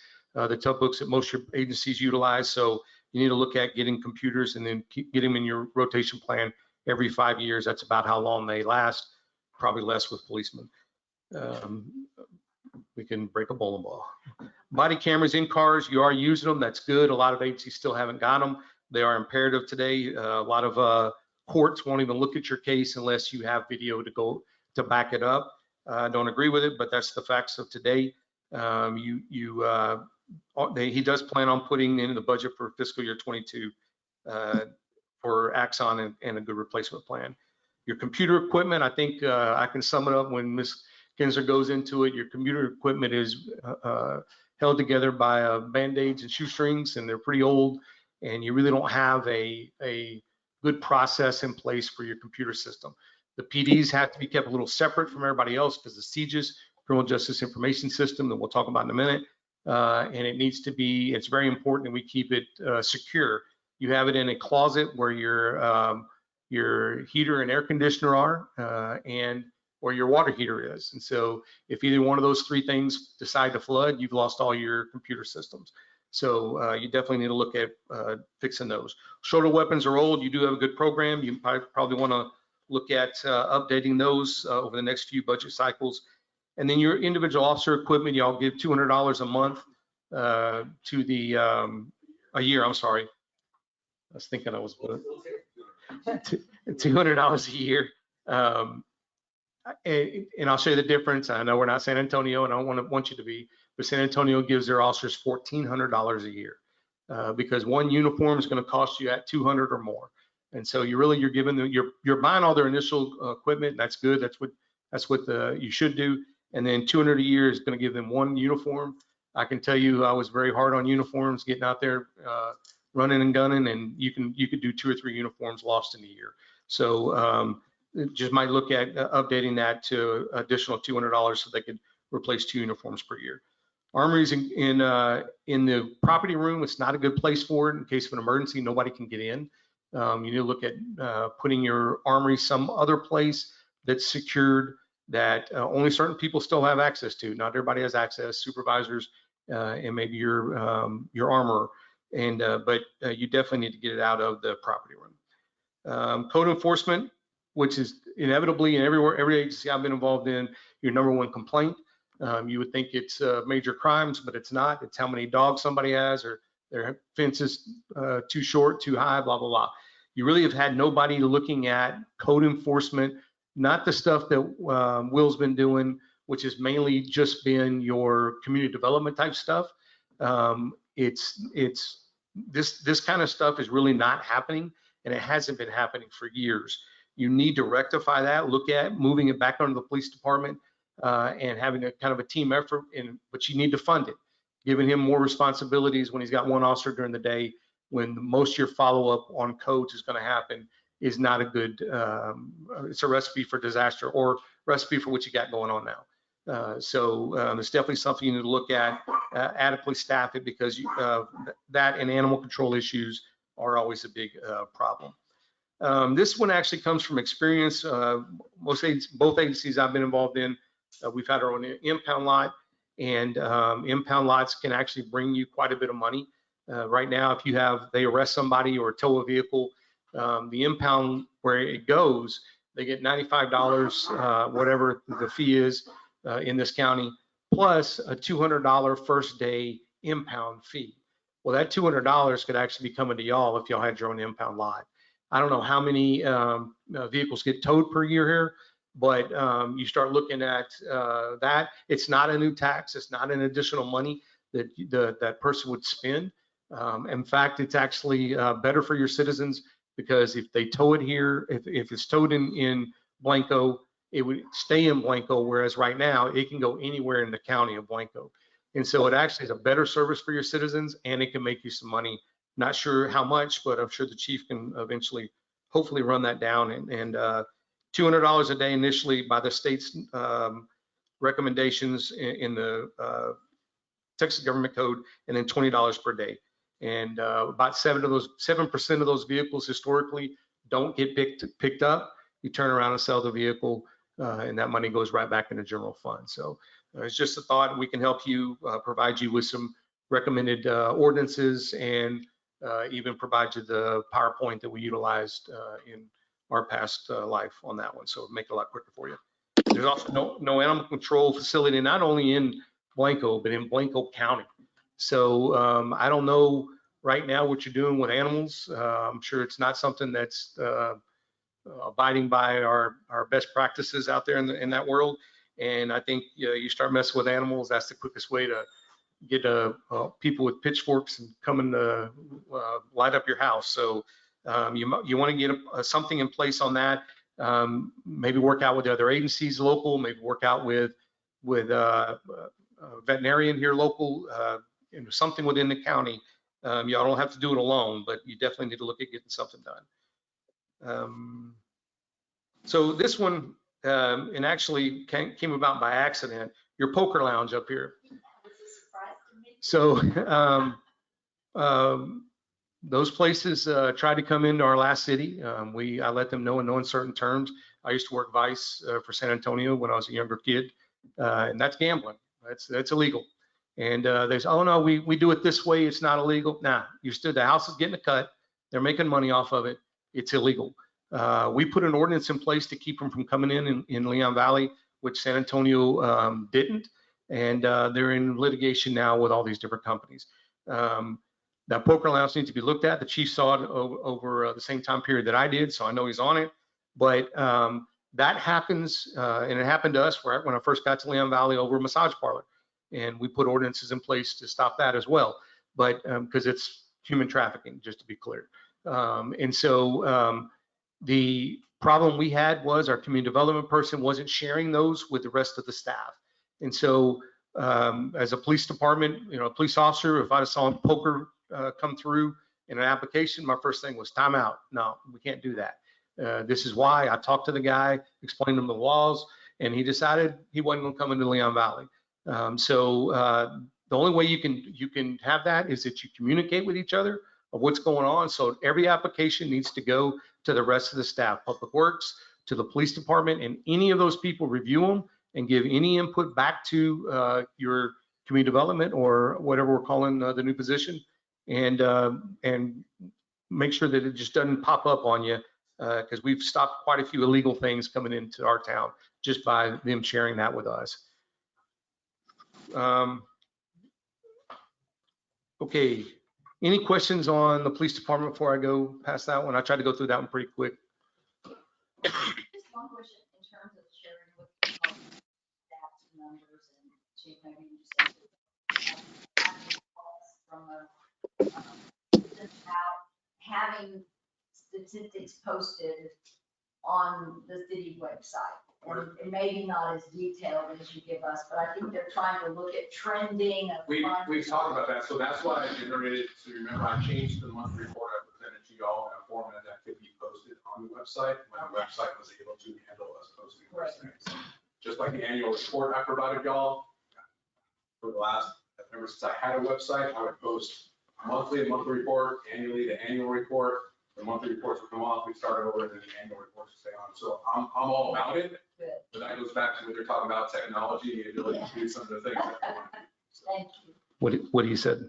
I have a question for Chief also, and that's just, since all car computers are old and outdated, and I'm trying to, maybe you can refresh my memory, because I remember in the budget, it talked about the cars being separate from the equipment, and we were gonna be getting the new equipment for the new Yes, cars. ma'am. So currently, and I submitted y'all a 5-year strategic plan for these formats on. So some of that stuff is addressing it, not all of it, things that I thought of in advance. But so like the computers are, when I came to y'all, we got money, that's for the records management system. So that was the software side of it, not the hardware side of it. Oh, I see. Okay. So with the 2 new vehicles, the only new hardware we're getting is computers, but we're having to get the same computers that are compatible with the computers we already have.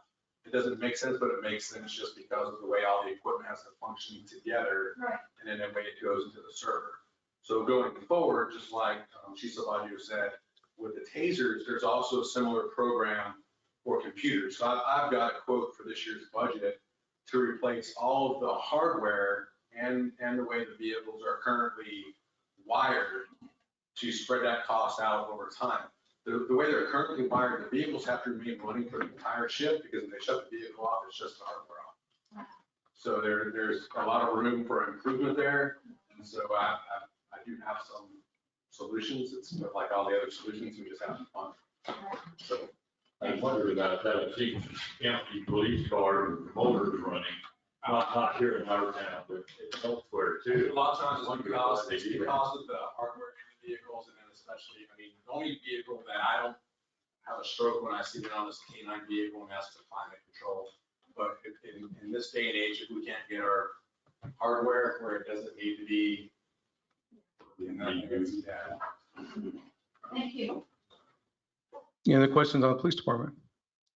Okay, municipal court, you're going to see a trend here as I begin to go through these as far as how long are your employees have been here. And this is exacerbating your problem. When she got here, there was no overlap. She definitely had no one from the organization was trained to do that job. And so she just starts out, she's got some experience in it, but has to go figure it out. And that's not a good way to go. You definitely need training plans in advance, and you need people trained and backed up in this, and they need to be signed off on their training so that one, you can hold them accountable, but two, you also know that they're providing the best services for the community, and they're not in the, I don't know what I don't know. And that's what happened here in just a second. She's supervised by the city secretary under the current organizational chart, and she is a level 1 court clerk. So positive acknowledgement, she has completed her court level 1. I think there's 4 different levels, and she's working on level 2.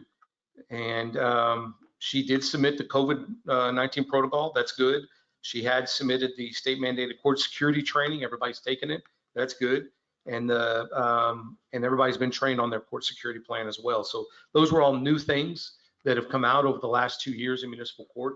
So that's good that she did have those done.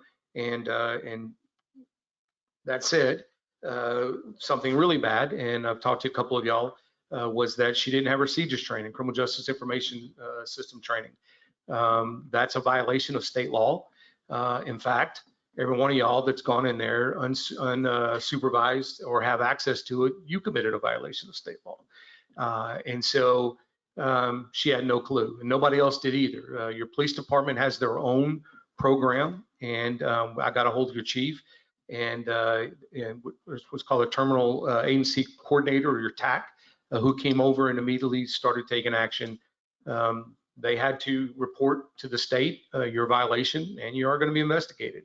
Talked to the investigator myself. I don't think that you're going to get hit very hard, because it's understandable with all the turnover and all the issues, that you're fixing it.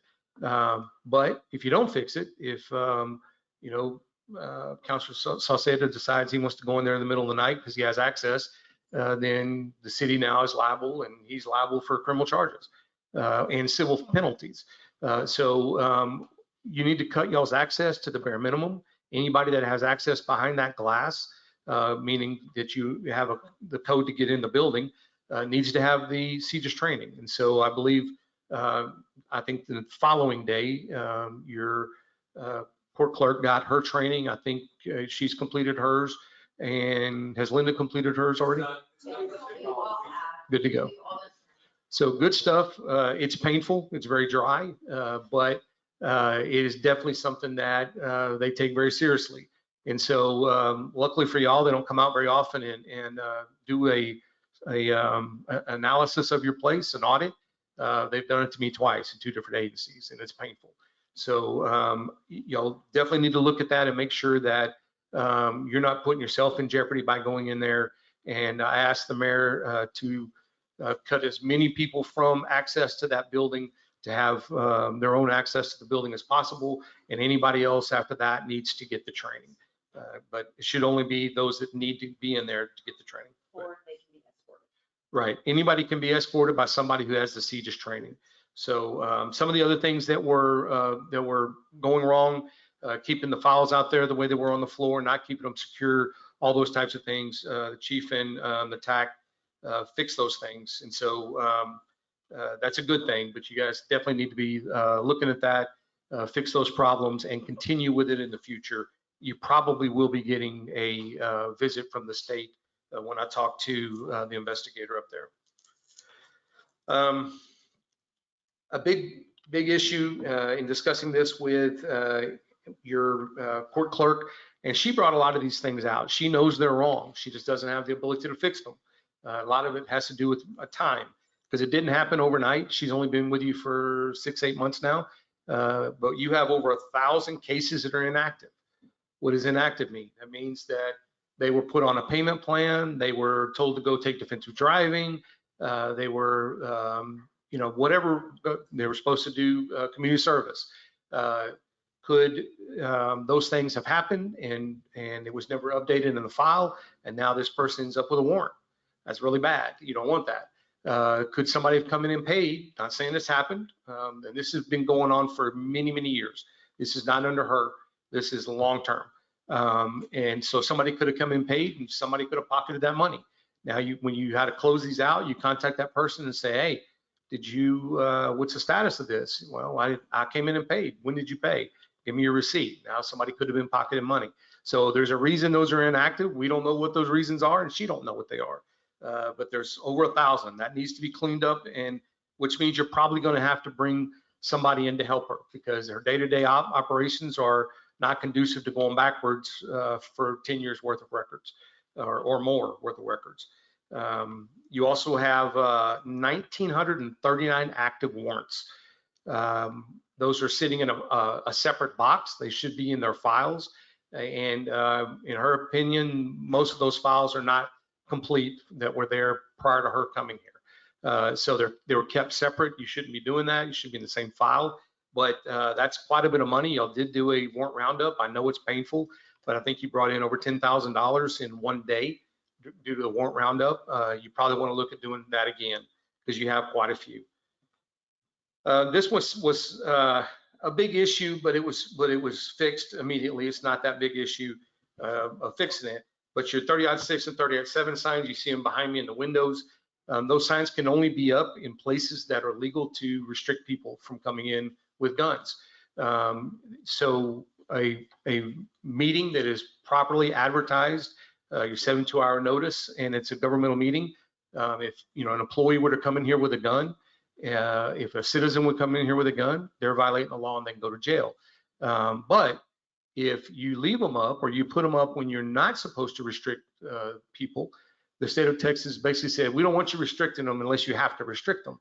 So if you restrict them, now you're violating was it 411 of the government code. So you definitely need to make sure that you're only putting them up when you're supposed to be up. They took them down. They've been doing it since then, putting them up, taking them down, those types of things. And so you definitely want to make sure you're following those laws. And you could be fined for $1,000 to $1,500 for the first violation and $10,000 to $10,500 for every day after that. So those can be some huge fines on y'all once you're notified if you do it again, if a citizen complained. So Additional requirements start September 1st. yes, is it 30-5 trespassing? So you definitely want to follow the law on those things. A big tell is, and the state doesn't do audits very often, but when I asked her, would you pass the state audit? They do them for the big cities every year or so. And so she was formerly in a larger city, so she's been through an audit. I said, if they came in and gave you the same stuff that they audited the big city, would you pass? And her absolute answer immediately was no way. There's no way we'd pass an audit. So y'all can look at those audits, and this is what I told her. You can ask for the state to come in and do an audit, and I would recommend you do that, even though you're kind of exposing yourself a little bit, but at the same time, you definitely want to know what you've got messed up so that you can fix it. And so, if not, take one of the ones that they put them online. The audits for those larger cities, they're online. It tells you exactly the things they're supposed to be doing and whether they're doing it or not. You can follow it right down the line and have somebody go in and audit it as well. Municipal court has no written courtroom decorum. If you look on the sign behind us, it says no cell phones right there on the door. I don't know if that's meant for City Hall or for City Council meetings, because you can't restrict people during City Council meetings from filming, but you can restrict them during your municipal court.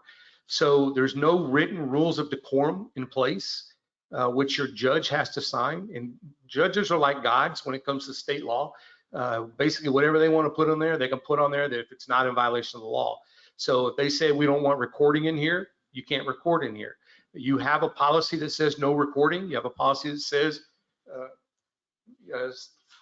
yeah, he just did it. Oh, 29, yes. So he's got some of these on a court decorum, but some of them are not here. Like for instance, no cell phones is not on here. And so this needs to be updated. Is this your current judge, Barnes? Okay, so this is not only supposed to be put on the front entry to the court. You're supposed to also put it online, and you should be notifying people upon their arrival if you don't have the sign up. And what we would do is hand them the rules of decorum, so that they didn't say, and we didn't know that they weren't supposed to have a cell phone and they had it in their boot and took it out to text grandma. I was like, no, you can't have it, I'm sorry. And so a violation of the judge's order is called contempt of court. It's Class C misdemeanor for that level, and it's punishable by a fine and up to 3 days in jail. right now, if your police department tried to enforce that no cell phone rule, they get in a scuffle. Yeah, they're going to arrest them for disorderly conduct or for resisting arrest, but you can't arrest them for the cell phone, meaning more likely it's going to get thrown out. So I gave her a copy of ours, and ours had been used as a benchmark across the state since we wrote ours, and recommendations to get the judge to sign a new one and put up there to update that. Okay. I talked about the warrants a second ago. There's no one working on the warrants. One thing, and I haven't talked to your chief, so he can get mad at me, I guess. One thing that we did in a couple other cities, and they still do, is basically hire a reservist to go out and search for your warrants, and you pay him $50 per warrant. Already, the municipal court gets $50 for every warrant. It's collected by the city, but you're not turning around and doing anything with it. So that $50, you can actually pay a police officer to go out and do that. He's not costing you anything. He's making his money off the warrants. There's several of them that out there that do those things. You could probably get them to come out here a couple days a week to look for people for your warrants. And in reality, most of your warrants reside in the city of San Antonio. They can get on the system, do all their check, and find out that this person works in San Antonio. They can pick up the phone and call them at their work on their cell phone because they have access to say, look, partner, coming to HEB tomorrow if you don't want to pay your fine, or you can call in right now and pay it. Boom, they're on the phone calling in. So 99.9% of the time, all they're doing is picking up the phone. So your police department doesn't have the manpower to do that right now, but you could hire a reservist to do it and not cost you a penny. Just a thought. And there's $787,000 right now in open warrants that have already been prosecuted, and this is what they owe. So that tells you why you need to. 787,000. Yeah. Yeah.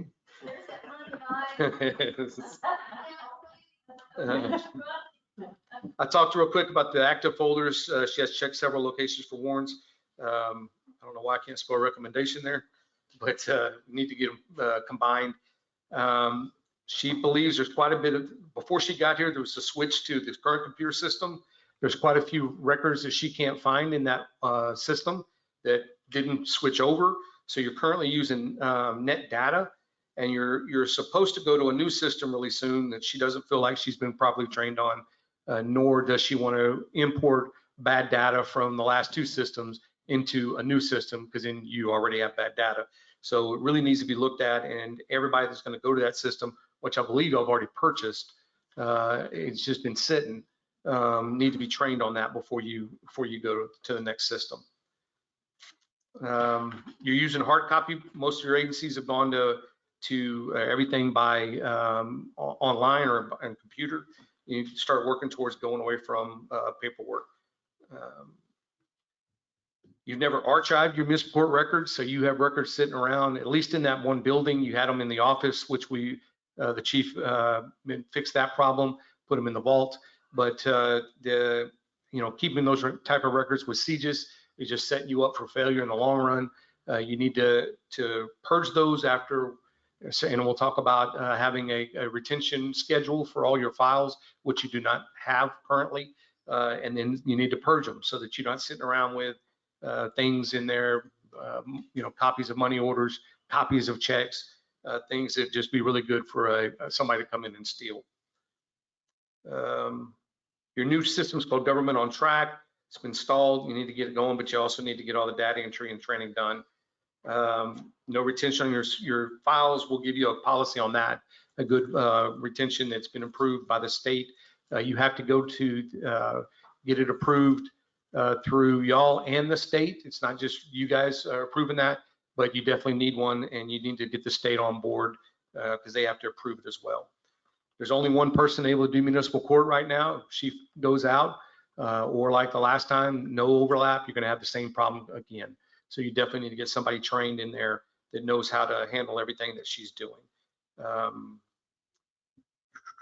She's actually been paying for some of her own stuff, classes, her books, for the current class she's taken. Your employee manual, which I've been going over for the last week, says that is a city responsibility to do. Obviously, if you didn't, there's no budget in there for them. There's not a separate budget, and there should be for municipal court. So you definitely need to look at getting her reimbursed for those, because otherwise you're violating your own personnel manual. Mark, sometime we approve per diem expenses and whatnot For training. for, I don't know, city employees or us or who it was. I mean, for training, yeah, but I don't know about books. That would have been if they went to a training, we pay. You've got something in there to reimburse those expenses. I'm sure. Not even aware of any books that she purchased on them. I mean, I know we've done some for the police officers. We've reimbursed them for college courses, tuition reimbursement. In our budget, we budget for officer training and associated expenses, just like we order our legislative updates, books, and those things. So I don't know if it, again, I don't know. So I don't know if it wasn't budgeted or she just wasn't aware it was budgeted and didn't ask for the city to pay for it. So Correct. based on Lori's statement, I'm thinking that maybe. We put in the policy where we found the time we got our stipends. And Right now, your policy is that you put $4,000 a year in there for tuition reimbursement, but there's no dollar amount in there in your personnel manual. I'm sure it's covered somewhere, but municipal court doesn't have its own budget, so I don't know. She should have been talking to her boss and should have been having those conversations. But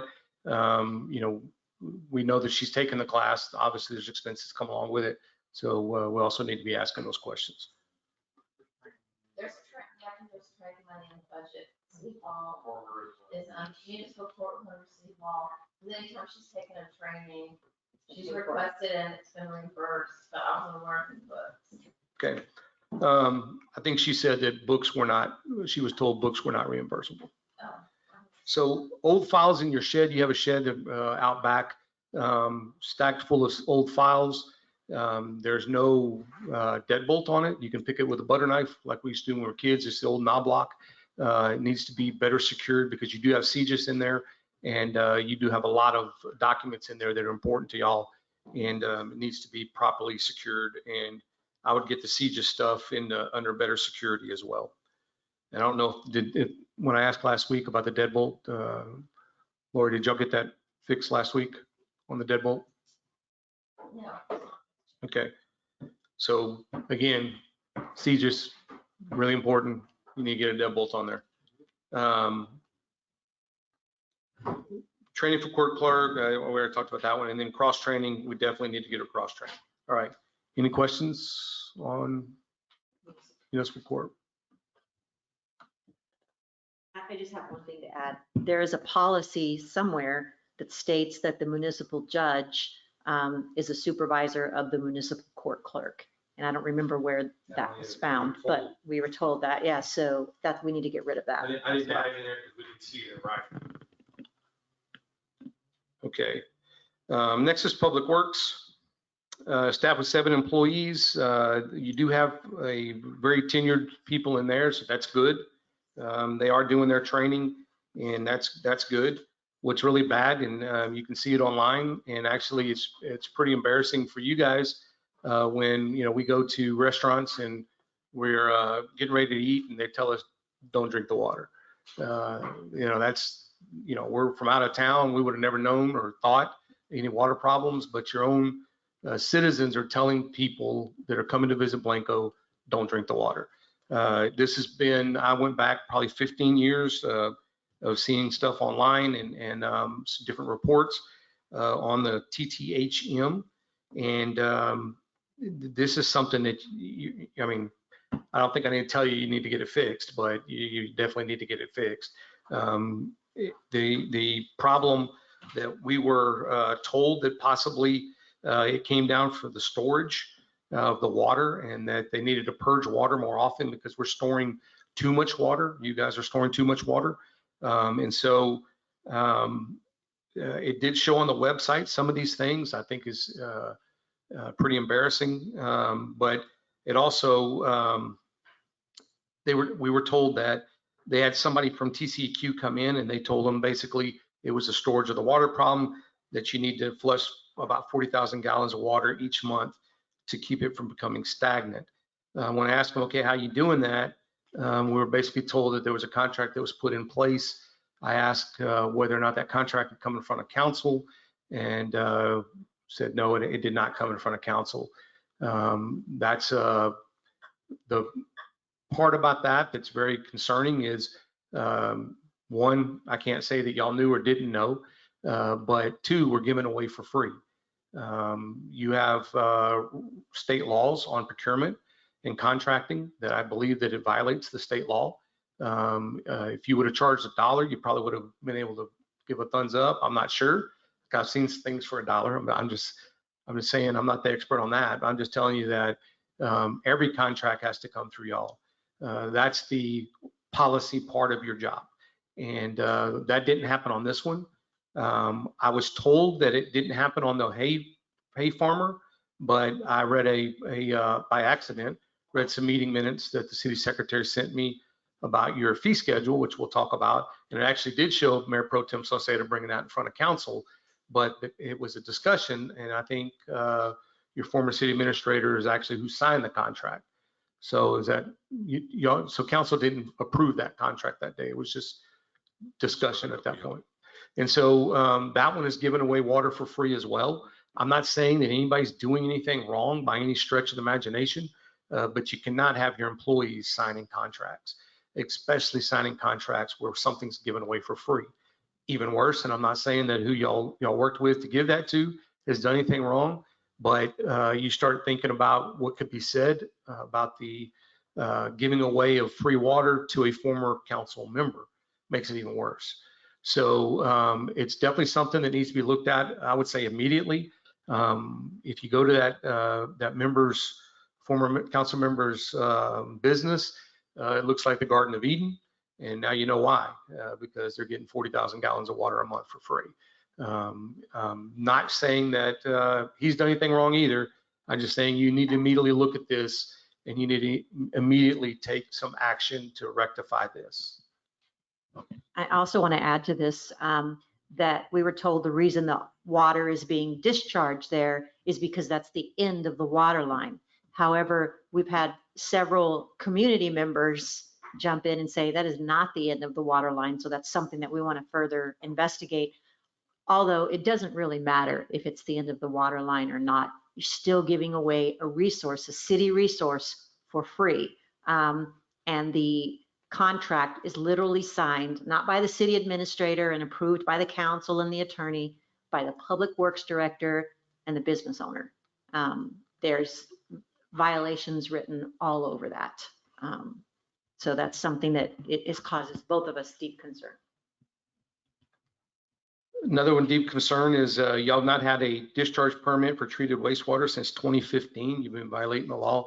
TCEQ, I believe, knows about it, but y'all definitely are discharging.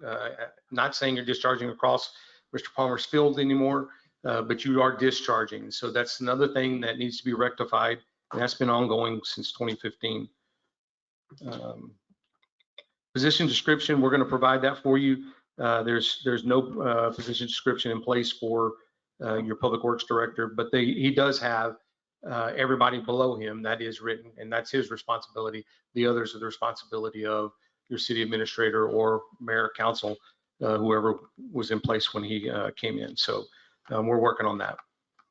Street maintenance, I've been here for 2 different meetings. In both meetings, people brought up street issues, and that seems to be a big issue. I looked in the budget for this fiscal year. There's $100,000 earmarked for street maintenance. Ask your public works director. So how do you decide where that money is spent? Basically, look, I've put plans in place in 2016. It was ignored. We had some studies done. It's been ignored. So basically, I just take direction from council. Okay, you go in front of council and council says, here's your priority, 1, 2, 3, 4. Now I get individual council members call me and say, hey, I want this road fixed or that road fixed. That's not good. You should prioritize your plans on what roads need to be done. There's programs out there where somebody can come in and they take a laser and shoot the depth of your road and make a determination on how close it is to need to be replaced, and they can give you a rack and stack of this is the ones you need to fix. but yours are even worse than that. You've got a lot of roads that aren't even paved. So, I mean, those are bigger issues than the ones that are already paved that might not be in as good a shape. So I recommend that you guys get together and come up with street ranking. It's council's decision on how that's going to go. Make your public works, bless you, public works director should be making recommendations to you. This is what I think. You guys can decide to take it or not, but at the end of the day, we're going to follow you. Your public works should be following your lead and your direction. And then just because a citizen comes in that might be somebody you really, really, really like, and he wants his street redone, you don't put him at the top. You say, we have a ranking, and we laugh, but that's what's happening today. Tell me the difference where I understand capital, when I'm looking at a capital improvement plan, I tend to think of water, sewer, those kinds of structural things. Do streets fit in there as well, or streets would be separate from what you would see in a CIP? Because I see the two is related, as in, if we know there's a sewer line or a water line that's given us grief and has to be repaired, it makes no sense to pave that road until we fix the line. But if we know that a street doesn't have a line under it that's a problem, or it's been recently repaired, or it's functioning well, or we assess that somehow, then there's no reason not to pay that. So I see where those things have to go together, assessing line replacement and then an overlay of the streets to then figure out of all the ones that need to be repaired, which ones are ready to go because we won't need a run. Well, in Here. my capital improvement project list, I include streets. Okay. Because as you say, they're ample and they depend on one another. There's only a street, again, if the water sewer lines and things. So we do have a capital improvement list, a wish list, I guess. We don't have an approved capital improvement project plan. Right. Whereas we come to council and say, hey, these are the, top 10 things that I need or we need as a city fix, or whatever the case. I've got a wish list, but Yeah. this wish list goes back to when I even started working with the city in 2009. We've had multiple citywide assessments done by engineering agencies and such, where they come in with their recommendations, but plans were never put in action to fix any of them. So I've got, 6, 7 old engineering plans, and Marty, you've been on council long enough to know that we would do those citywide assessments. Engineers would come in and say, hey, these are the streets that need to be done first, these are the water and sewer lines that need to be done and such. We haven't fixed anything. So I don't see why, I understand we do need to do the citywide assessment, see where we sit now, but we still haven't fixed nothing from 10 years ago.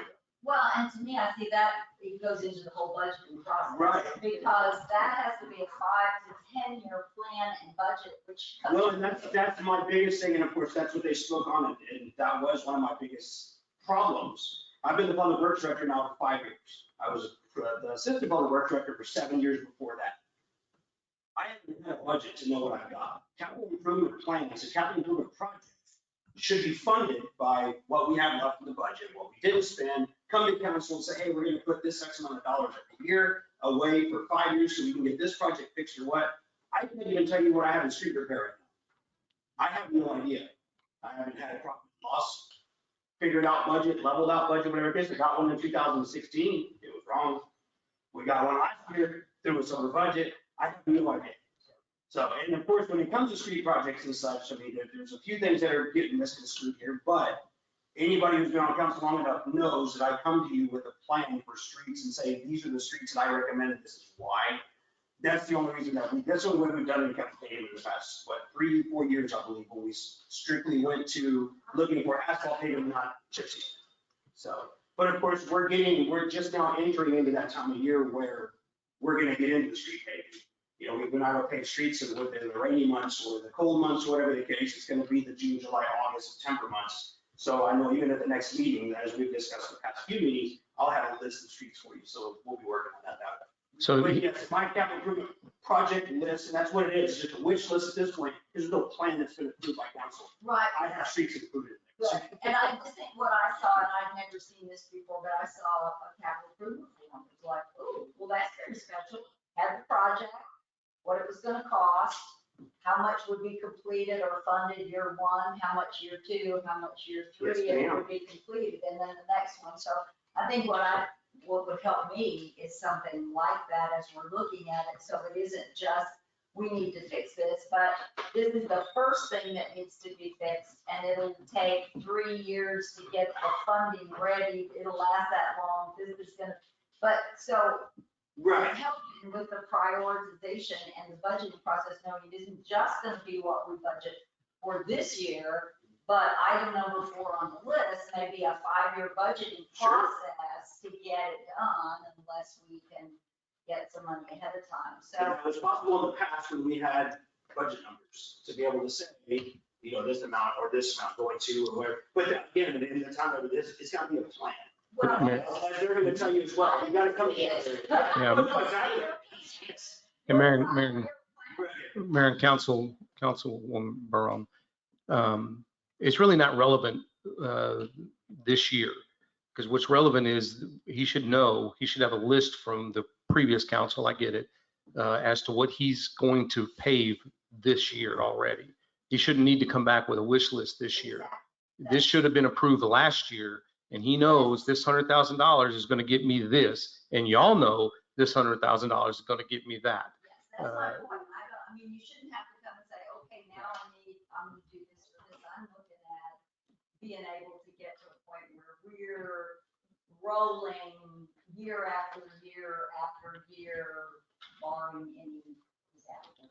So, Mayor, Council, I have several things to say on this. One thing is be careful not to mix your general fund with your enterprise fund.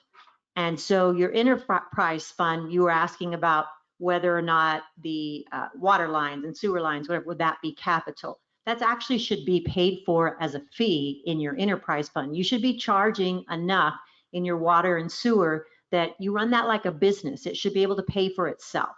And so that's why it's so dangerous when you look in City Hall and you realize that those expenditures are actually coming out of, you know, each other's budget. It's scary because you as a council cannot be held, it's hard for you, you know, you want to be held accountable to the citizens of ensuring that the current rates are proper and they're adequate and they're going to fund your enterprise. Right now, I can't tell you with certain whether, I can't even talk to you about your rates because I don't know what's been paid out of what right now. So no, that's normally not something that would be part of capital, to answer your first question. I don't know who the gentleman was, but a wise gentleman nonetheless. Somebody came to council and said, hey, we have a street problem here. And I think it was the last meeting. Why aren't you doing something with the street maintenance tax? Do you remember that? I'd like to know the same thing. Why aren't you allocating a piece of your sales tax for that? You can do that. And then you have a regular budget for streets. So that's another idea. But just because somebody has a wish list, that is not a capital plan. A capital plan needs to be included in the budget, not only for Public Works, although Public Works is integral. I mean, they're the arms and the legs of your city, right? But these capital plans need to be part of your budget approved by you. And it's not, a director can come up here and say, you know, this is what I want to do, but the director is simply the administrative person. You decide what goes first, second, third, etc.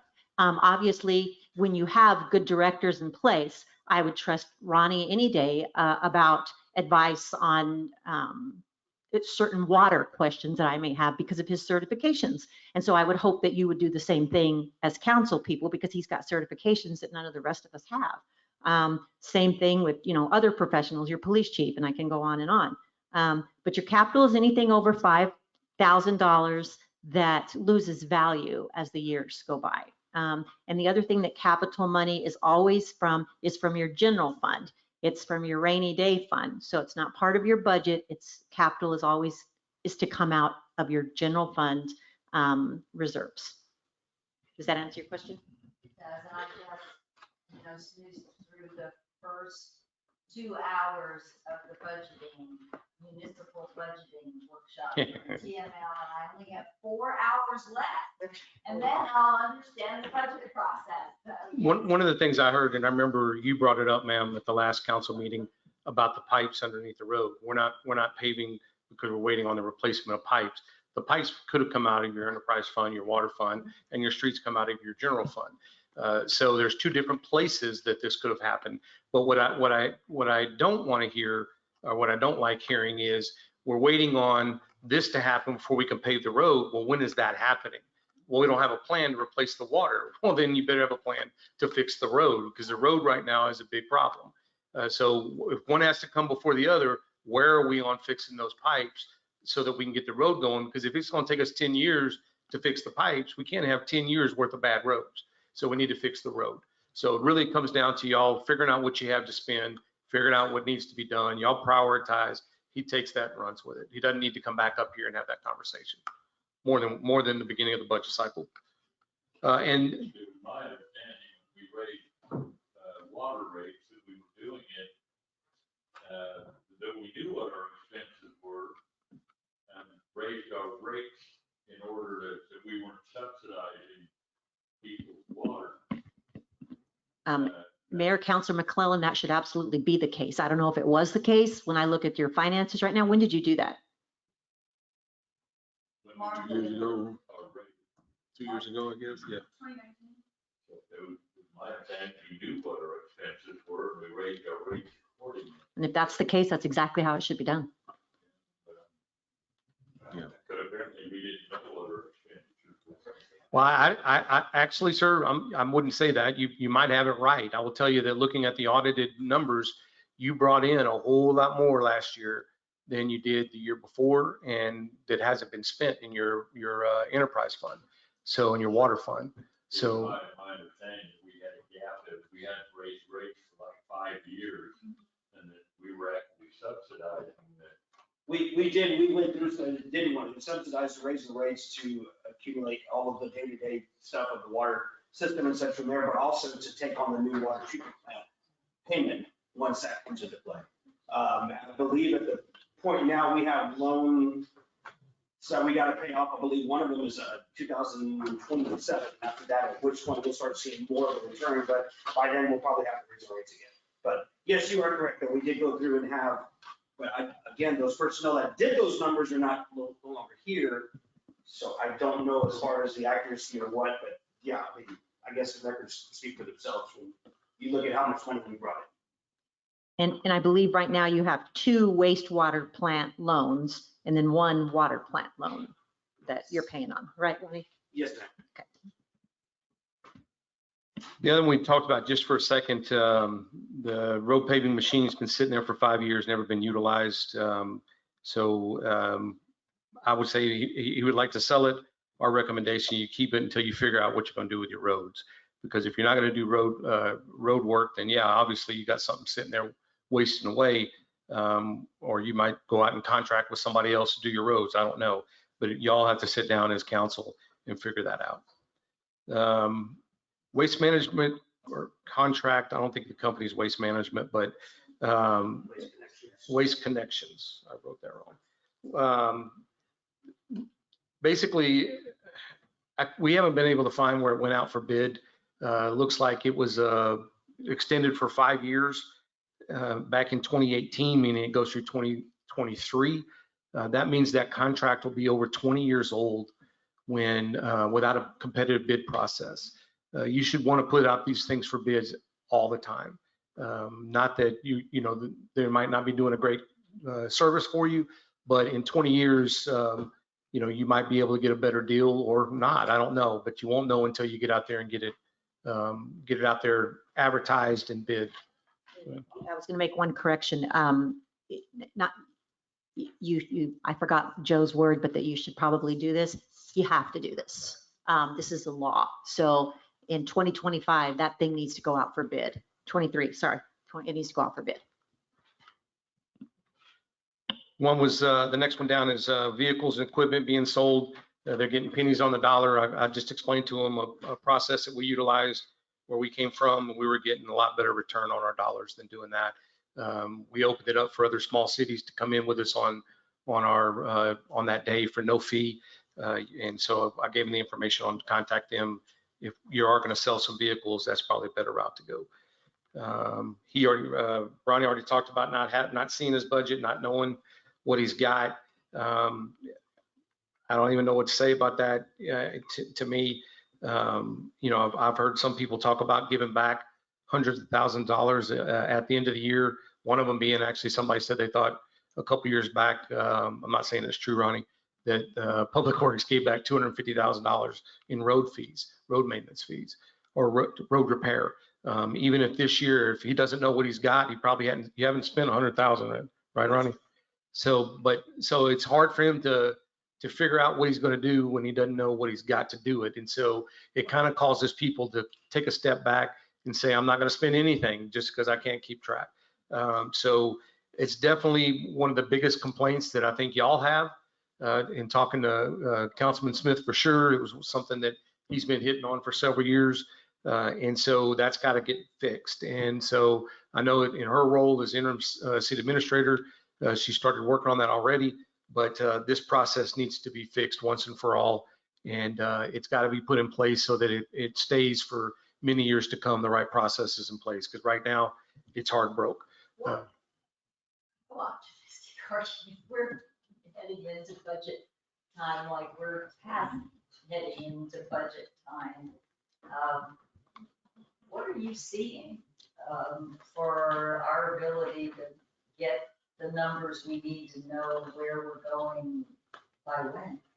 Mayor, Councilmember Barron, you're going to have numbers, I believe, at the meeting, what is it, the second Tuesday in July? Yeah. Second Tuesday in July. That is, other cities have already had their budget workshops. They're way ahead of us right now. We're just going to get it done.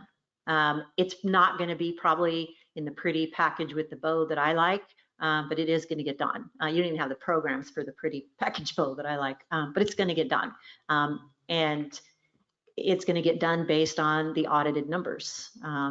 And this year, directors are not only going to have input, they are going to understand what is in their budget, and they're going to be expected to adhere to their budget. They're going to be expected to do a capital outlay plan, a real one, and then we're going to bring it before you all and see if you all will approve it, or you want it changed, or what you'd like to do with it.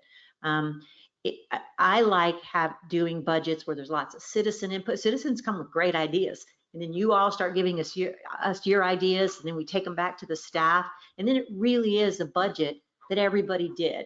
I don't know, we're going to be rushing it this year, obviously. So we'll do as much of that as we can, but it's not going to be perfect. It's not going to be the way I would like it to be done, but it'll be a balanced budget. But it will be factual. So if we put it on paper, it's going to be factual. We're not going to throw some numbers up there that we can't articulate or defend. It will be factual. Okay, the next thing is the lawsuit. You've talked a little bit about it, and Mr. Palmer came up here and talked about it at City Council this month.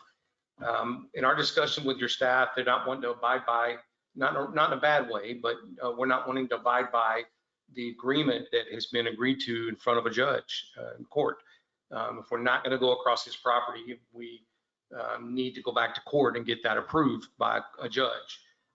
And so you're going to end up with more legal fees and more issues if you don't, because right now there's not a plan to go across his property. Y'all have a different plan, probably a better plan.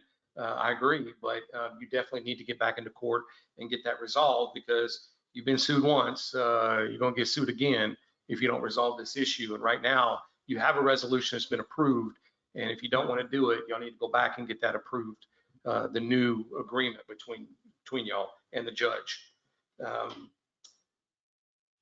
What we've seen a lot of, and not only staff believe one of the biggest issues is the lack of communication, part of that being in budget, not knowing what they have and stuff, was also a lack of understanding of roles and responsibility by the staff and by elected officials alike. Calling the Public Works Director directly and asking him to, and he's not the only one, asking him to fix a certain pothole over somebody else's pothole is going way outside of your roles and responsibilities. And so that needs to be fixed. We're going to make some recommendations, your personnel manual, to fix some of that. Some of that stuff is actually written in your personnel manual. Some of the things that I've just been kind of shocked to see who's responsible for what. So I very, very, very rarely saw the title city administrator in your personnel manual. City secretary was, if you look at your personnel manual, is running your city. I'm not saying that's good or bad. I'm just telling you that's just not the norm. And that's not what you think you had with your city administrator or with your form of government. And so if y'all are confused, I can tell you your staff is confused, and it's definitely something that needs to get worked out, but we'll be making some recommendations to hopefully fix that for you real soon. The grants, there was a discussion that I had with your public works about applying for grants. That's part of the lack of communication. There were some things he knew about, some things he didn't. As their director, there should be no grants that has to do with anything, whether it's police or public works or whatever, that doesn't have the input of your experts. So if it's water related, like your CBDG grant, CDBG grant, CDBG grant, his fingerprint should have been all over it. And so, it's kind of like the discussion that we had today about that grant, and he's kind of clueless over some of the things that were being talked about. That's a foul on everybody's part. If we're going to talk about putting in for a grant, your experts need to be involved. I would never, in your position, want to be the one deciding, what water treatment you're going to do and how we're going to replace the water treatment plant, because you're not the experts. And you're going to want somebody like him to come in and say, in writing, here's all the things that you need to consider. Here's the things that we could do, even giving you options, plan A, B, or C. And so I don't think that's happening. You have put in for, and there's a $350,000 for your pump lift station that I found online, and you're going through the process right now for another CDBG grant, and it's in the 300,000 range as well. But it's for public works, water or sewer or something. So it's got to all be on the same page. Reclaimed water, you could be selling it instead of simply irrigating it out on your property. You look at online, you look at your picture of your property, and you got a beautiful green circles, looks like something the Martians came down and landed, right? But it's your irrigating, and you could be selling that water. So you'll need to look at the ability or possibility of selling that reclaimed water. Our understanding is some of it's being given away. Somebody with a big truck comes in on a regular basis and gets water. I don't know who that is. Just had some people tell us about it. But if you're not offering that to everybody, you shouldn't be offering it to anybody. That's when you start running afoul of your contracting laws and your procurement laws. So you definitely want to look at doing that, but you also definitely want to look at stopping it if you're giving it away for free, and not everybody else has that ability. This one kind of shocked us, and it's actually, as I read your policies, your personnel manual says you will not use city emails. It's in your personnel policy, but yet your employees are all using you will not use personal emails, and your employees are using personal emails. Several of your employees are using personal emails, Gmail accounts, and stuff like that. So you definitely need to look at getting that resolved. Here's the issue with that.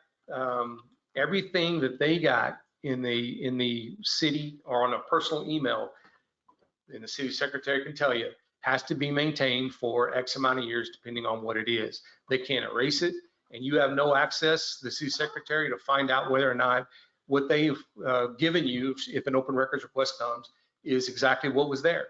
Whereas with a city email, you normally have the ability to look into the email system and pull those things out, so there's no shenanigans. Not saying there is. I'm just telling you that you're setting yourself up for civil fines, lawsuits, and those types of things over open records, because everything they get on that personal email account now is city government property, and they have to maintain it. And that becomes problematic, and you don't want to do that. You want to say something? Yes. Everything that Joe just said is absolutely right, but I want to make sure that I feel like we need to say this several times to make sure we're all on the same page. Council needs to do the same thing. We need to figure out a way where we can get mayor already has one, but the rest of you need to have a council email address, because right now your personal email address, your personal emails, you should be saving every single one of them city related, and you can absolutely do an open records request on your personal email. So we need to try to, and I know right now, I think we have a, yeah. Everyone has a city email. So we just need you to transition to them so that your personal email is not subject to the open records, and already some of them are. You're saying everybody council or everybody citywide? Council, Okay. I know most of the city has city emails as well. Well, I know your public works doesn't. I know there for a while, the city email was so cumbersome to get to that, I don't know, I didn't use it simply because it was a real. And if you're not getting emails from citizens and employees or sending them out, no problem. But if you're getting those, now your stuff, they can get into your whole file. They can go to court and say, we want to see everything that's in there. You might have things that you don't want people to see. I'm not saying they're going to get copies of it, but they could be forced to have a judge or a jury look through it to make sure that you're not withholding information. And you definitely don't want that. Same thing with cell phones. Exact same reason why I think lately y'all bought cell phones for most of your employees. Exact same thing. It's open records retrievable, and you don't want to have somebody, mistakenly give away everything that every person you've talked to on a cell phone when they were really trying to find out whether you talked to him with a rolling quorum or something along those lines. So it's just, you're better to keep your personal life and your city life completely separate, and there's ways to do that. So you'll definitely need to explore doing that. No standardized forms. Everybody, from what I've seen, have created their own forms, and they're kind of doing their own thing. You'll really need to standardize your forms so that everybody's on the same page. FEMA principles, where I talked about that on the police department, they're not doing it either. I love the look I get from your employees when I say, have you passed or gone through any of the FEMA training? The what? And so they're deer in the headlight look. So I know they'd never seen it or know about it. At the last meeting, Public Works Director came up and said, we want to, an agenda item on a request to assist Blanco County. That should already be covered in your MOUs that you've signed, your interlocal government agreements, however you did it. What is it? Cap call. If everybody signed on to cap call, sign those interlocal agreements or agreements with cap call, it should be covered in there to give each other those assistance. So he shouldn't have had to come up here and say it. Should he notify y'all? Absolutely. Notify y'all to let y'all know in case you see us over on county property waving cars around, hey, this is why. But he shouldn't be coming up here asking for permission if you have those signed agreements. And so you really need to explore making sure that you have those signed agreements with the county and with the state where it's applicable. Water impact fees are not being charged. Y'all are charging some. Y'all got some new fees, like Councilor McClellan said. But most of your cities charge a water impact fee for these new organizations, new neighborhoods coming in.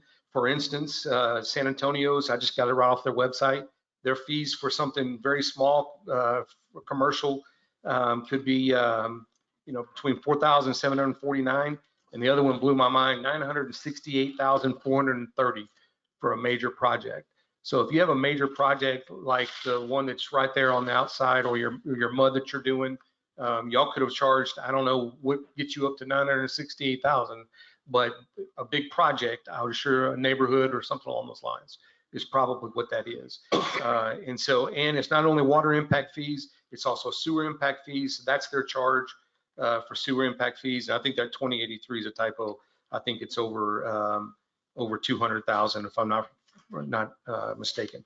So it's considerable on both of those fees. So definitely need to look at adopting water and sewer impact fees to help manage that growth and to help pay for y'all's cost for that growth. I've talked to I know they're not, I don't know if your company does this, but there are companies that calculate impact fees based on cost and usage, and they have to be signed off by engineers, and I mean, I've been researching impact fees, and all I know is they have to be done the right way, or you get sued and challenged and whatever. So I talked to a couple of consulting companies that do them.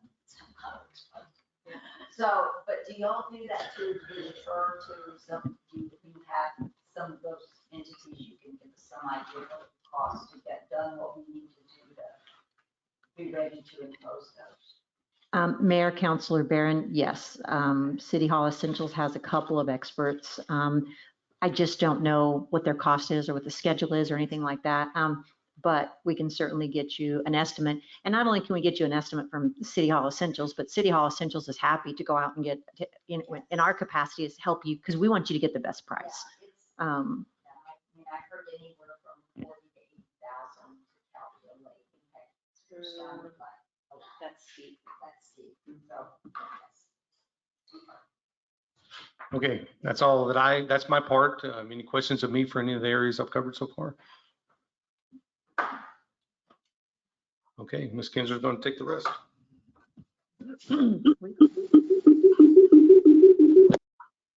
Oh, you need one.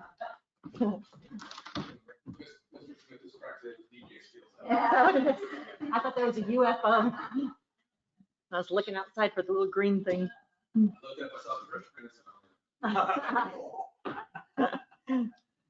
So this was written a while back, and some of it is still applicable. Some of this is actually a forewarning for the future. But the next section, we talk about your city administrator. You had a city administrator in place for more than 2 years with zero background in government, with a background in selling construction materials, basically. And he had no formal education in public administration whatsoever. He had gone to no trainings, was not part of any of our organizations that offer the free trainings for that particular discipline. And honestly, I think I speak for both of us when we say it was just a disaster in the making. He didn't have the skills to do what he needed to do. And so It 2 years. It was, he started in 19, but it was as part-time code enforcement. It was like in 20 that he started. I didn't even interrupt. it's okay, it was about a month or two later. So according, No, it was like in 20, like a year. I think it was when COVID started or Or after. right around April of 2020. I believe it was when Mayor Hurden Right resigned. after Mayor Hurden resigned. That's when he stepped in April. to fill that Okay. position. so 15 months. Okay. Nonetheless, it's really irrelevant because the fact of the matter is you, and you know, he stepped up to help. That was noble. That was great. But you should have immediately done a search and got somebody in here because you kind of set the city up for failure and you set him up for failure. And he set himself up for failure by continuing to stay there and not getting that continued education that's so readily available to city administrators. So the whole I thing, think it may have gone back even further than that. When Mayor Herbert was in, she was kind of full-time, yes, but she didn't have that training either. that's right. Mhm. So we've been a long time without. And we're going to talk about that in a little bit, about training and about dividing roles. But yeah, I'm sure that that's exactly right. So I know that your previous city administrator tried. No, he has a love of his community, had a positive relationship with many of the city employees, seemed to have a good relationship with some of the businesses and community members.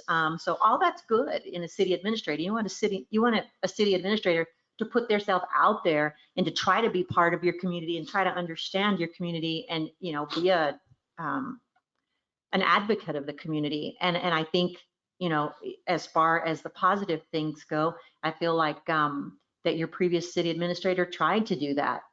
You just didn't have any tools or the skills and didn't pursue the continuing education that's available. And so it crashed on you all. In fact, here it is right here. I just realized the second line said it's a recipe for disaster. And there were definitely good intentions involved. I think the heart was in the right place. But I think Joe mentioned it earlier. You don't know what you don't know.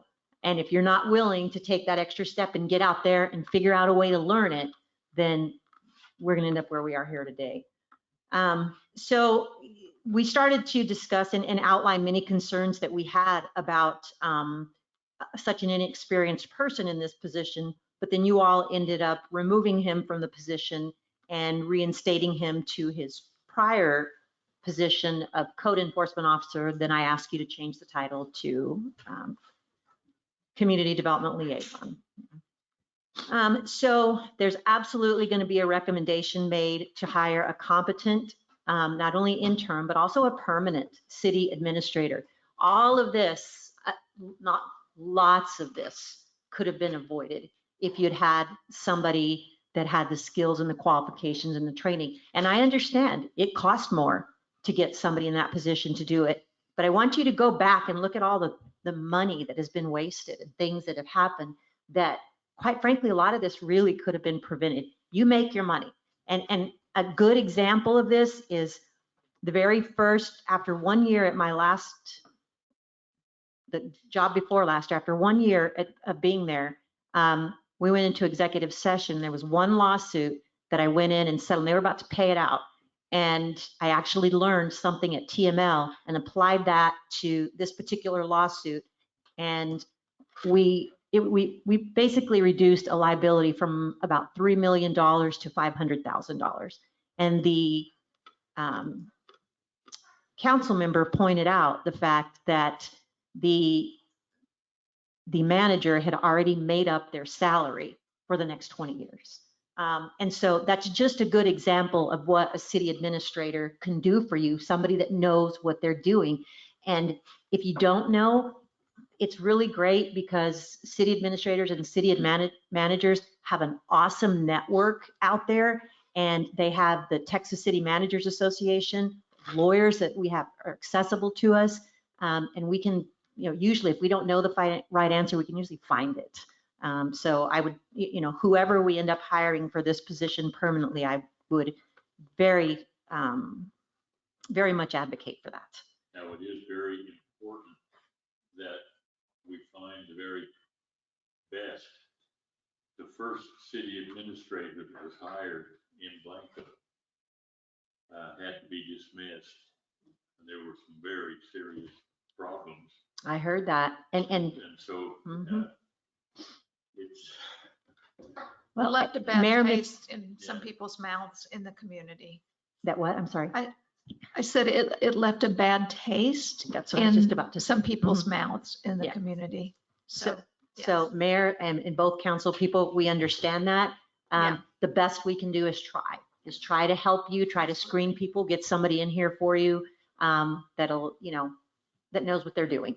But yes, I absolutely have heard from staff the stories, and yeah, that would leave a bad taste in your mouth. But we're here today now, and we're talking about taxpayer dollars, and that's leaving a bad taste in our mouth too, right? Yes. One thing that both Joe and I noticed right away, as far as setting your city administrator up to succeed, your city administrator, and we're going to change your employee manual to say this, your city administrator should be the one that has the authority to hire, fire, and discipline somebody. And then what we'll recommend in your personnel manual is if the employee wants to appeal that, they can appeal that to your mayor. That way your mayor is not involved in the daily supervision of employees. So that's going to be recommended in your personnel manual. The other thing that we've noticed is there's contracts, there's MOUs that should have come to the city council that did not, that were either signed by your city administrator without approval of a council or a department director without approval of a council. Some of them actually expended funds without the approval of a council. And so, as Joe stated earlier, your contracts, your MOUs, they need to come before this board.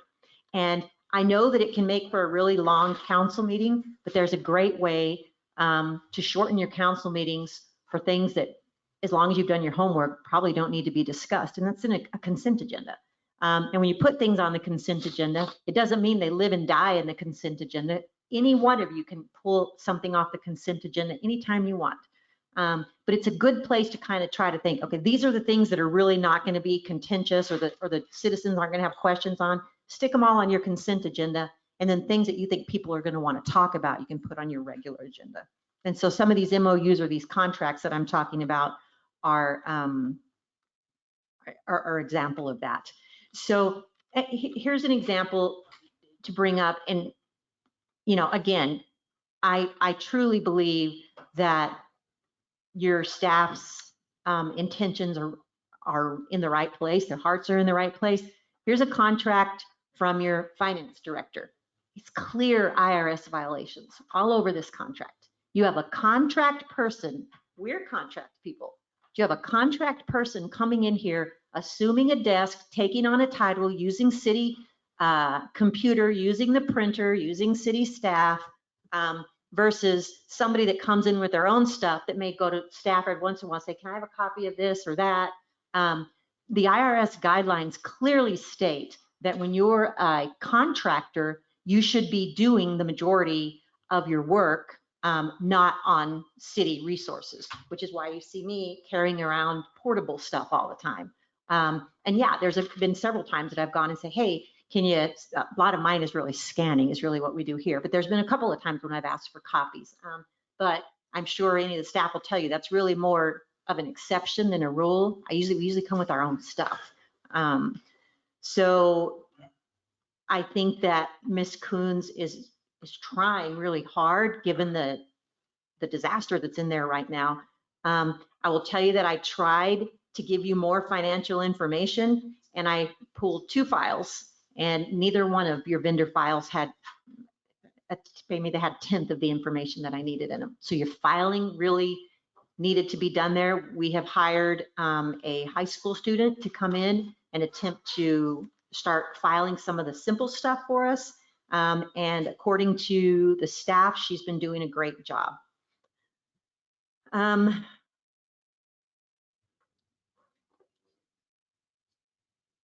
Then here, we've already really talked about this, but it's talking about doing a deep dive and a possible forensic audit. I think, you know, we'll come back to you and let you know what our thoughts are on the forensic audit, but we just want to at least plant that seed right now and let you know that we think that is a possibility. Then we want to talk about the fee schedule. And we believe that a review of the fee schedule needs to be immediately conducted. All the fees need to come in front of this body, and no new fees should be adopted without coming to this council.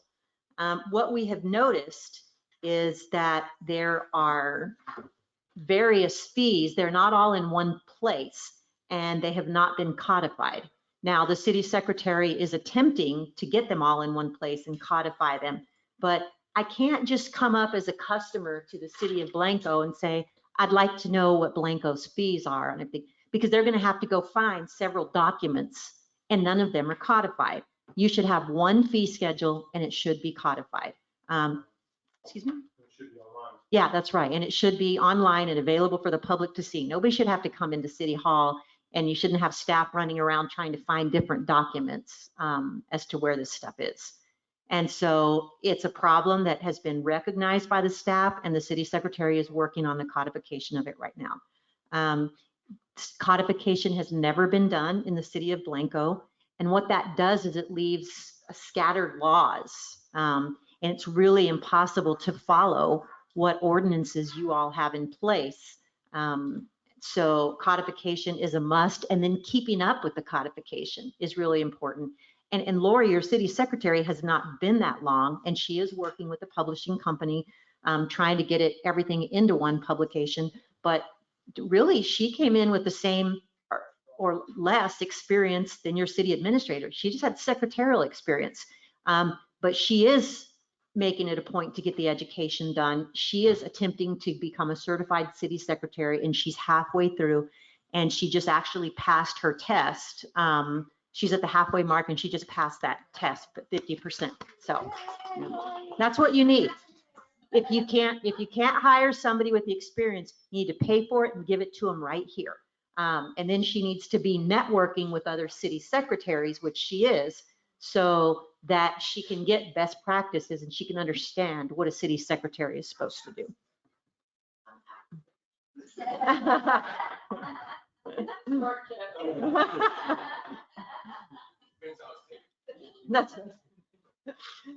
The computers and the servers, right, we mentioned they're all out of date.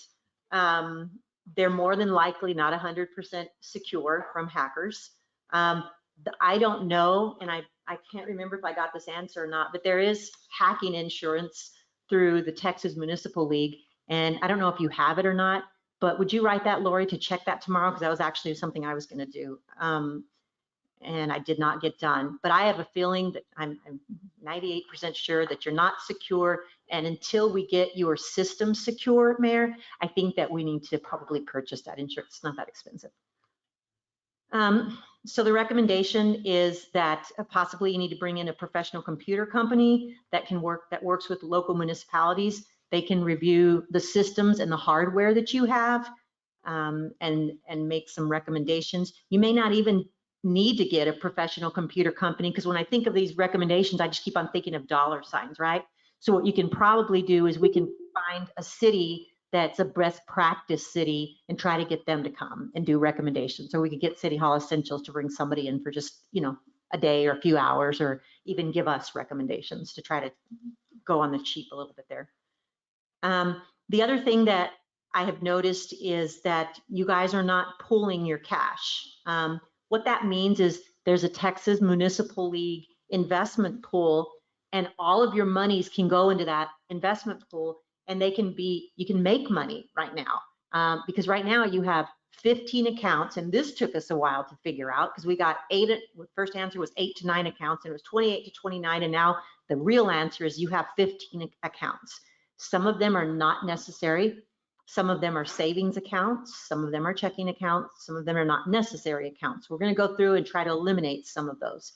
But if you had fewer accounts and if you used pooled cash, you'd be going through the Texas investment pool. And what you'd be doing is you'd be setting aside the majority of your cash, and you just have I used to keep a month and a half operation expenses in there. And it's not a big deal. If you're wrong and you need to get a big expenditure, you just sign something, and within 24, 48 hours, your cash is back with you.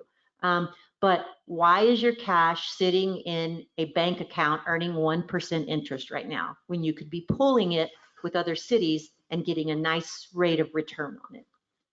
About what would that rate of return be? Just curious. We were getting about 6 something. And yeah, that's when you think about the balances you have in there, it's a lot of money. Yeah. This is a benefit of the taxpayer. Yeah, mine too. So, yeah, that is just something. Uh-oh. Do we need to wait? Oh, yeah. Okay. Probably fell asleep. Absolutely. Fascinating. We know we can be boring, especially me. So anyway, pooled cash is something that I would absolutely recommend. It's a little tough right now to do pooled cash. You don't even know what you have where and what's supposed to come out when, where, how. Once we get that fixed though, and we reduce your number of accounts, I would immediately say that you get a pooled cash investment policy approved by this council, and start getting your money out of here, making a little bit of money off of it. We've already done that review of the checking accounts. So the former city administrator explained the lawsuit involving the legal discharge of the treated wastewater from the sewer treatment plant. And that resulted in your, oh, did I skip a page? No, 18, 19. Yeah. You talked about this. No, I had it underlined. I need to go up there next. Yeah, no, sorry, I'm kind of all over the place, but I'll follow the page if you'd like. So as you all know, you paid tax penalties to the IRS for 2018 and 2019. This has been an ongoing problem. And the 2019 tax penalty is over $10,000. And so instead, we're paying fees and penalties and interest, and we're earning 1% on this side. We need to flip that. Yeah, that's money management 101, right? We need to get that flipped. So then I think Joe hit on this a little bit. So I don't know, I need to go do that again. We've already hit on that. So we also have an estimate from your former city administrator, who believes that you guys are on the hook for more than $1.5 million in payments that are outstanding for FY22. These include settlements and lawsuits that you all need to pay. And so complete audits of the financial situation of the city need to occur post haste. As far as staffing, the previous city manager believed that the police department is adequately staffed and public works is woefully understaffed. It is our opinion that the police department needs at a minimum at least one more officer. And we still don't have a recommendation for you on the public works funding and what our recommendation is going to be there. We have not dived deep enough there. So one officer per shift or one officer, because the way they do the rotation, so to get two per shift, it'd be two officers. Okay, my understanding is we need one more officer so that you have two officers on the daylight shift. Am I wrong? Because with the rotation, take two people to do that. It take two people to do that 7 days. Okay, so we'll work on that. Yeah, it's just- Okay, that's good. We need to know that because that's not what we have. So where was I? I think we finished that part. So anyway, we talked about the complete financial audits. The interim city administrator needs to review staffing and make recommendations. I definitely feel like our recommendation will be to have two officers during the day, more than anything else for officer safety. I did hear a citizen come up here when it was raining real hard over at the gym center. Gym what? Gym of the Hills. Gym of the Hills, yeah, gym center. The Gym of the Hills. And they were talking about traffic control on 281. And your chief was talking about how we only have one officer on duty. And so I think there's some other things that we're going to recommend as well, because there's other traffic calming measures. It doesn't have to be a body. You can sit a police car out there on the main road. You can have one of those flashing signs that lets you know what speed you're going and to slow down. Those types of traffic calming measures, I think we're going to include as well for the 2022 budget. You have a 2022 budget already? Oh, yours is ready? Oh, okay. I didn't even know that. Yeah. And literally, just so you know, I've not talked to him about this. This was just my recommendation, and I knew he would agree, but obviously he does. So, perfect.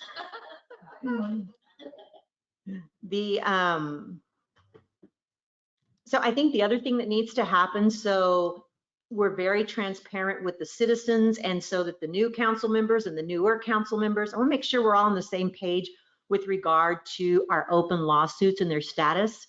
So what we need to do is we need to get to the Texas Municipal League and have them give us a copy of all of your open lawsuits and provide a full accounting of them to the council, so council understands where we are with all of these. And we need to have a report done to council, and it can either be through the interim city administrator, through the, yeah, that's probably the best person to do it because you don't want to pay for the city attorney to do that. We also are making a recommendation. Code enforcement type complaints are usually always in any city the #1 complaint that you're going to receive, right? You know, somebody's dog, somebody's sidewalk, somebody's fence, somebody's house is crumbling down, whatever. But code enforcement is not under the police department. And they also have no one for animal control. In addition, the city has not employed any one employee that focuses on code enforcement for years. So we probably will make a recommendation to discuss how we're going to handle code enforcement and animal control in the future and how it's going to be staffed accordingly. And then whatever we come up with, we will discuss with you in the FY22 budget. There are fees listed on the permit application that are not being collected by City Hall, such as registering contractors and subcontractors. We recommend that these fees come before a council, that they get approved, and we begin charging them immediately.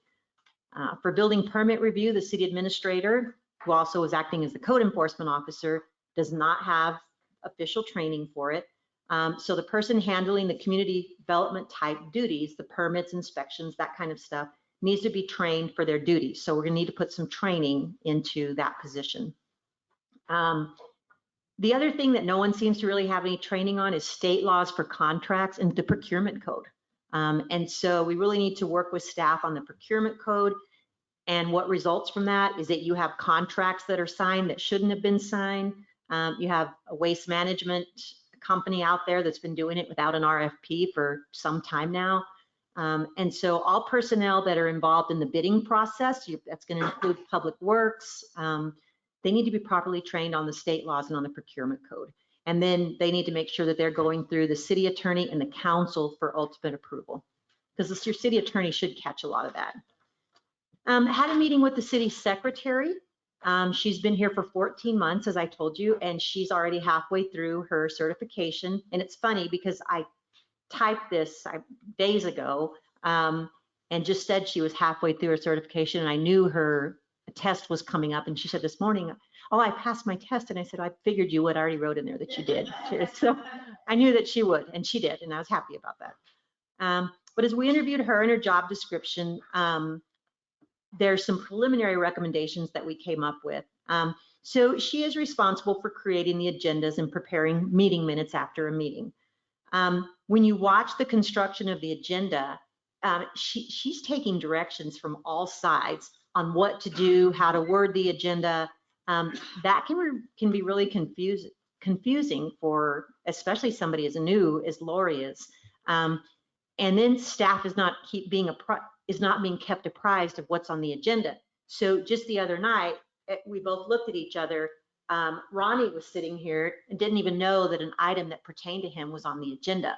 That should not be happening. You should have staff meetings before a council meeting to make sure that everybody knows what's on there, make sure that they're ready and they're prepared to stand up here and give their expert advice to you as city councilors, rather than sitting in a council meeting going, I don't know, I didn't know that was on the agenda. So there needs to be better communication there.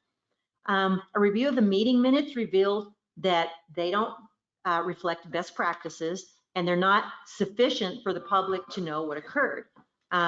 So what I have talked to Mayor Lumpy about, and she's always willing to listen and attempt to implement whatever we've asked. So we're very appreciative of that.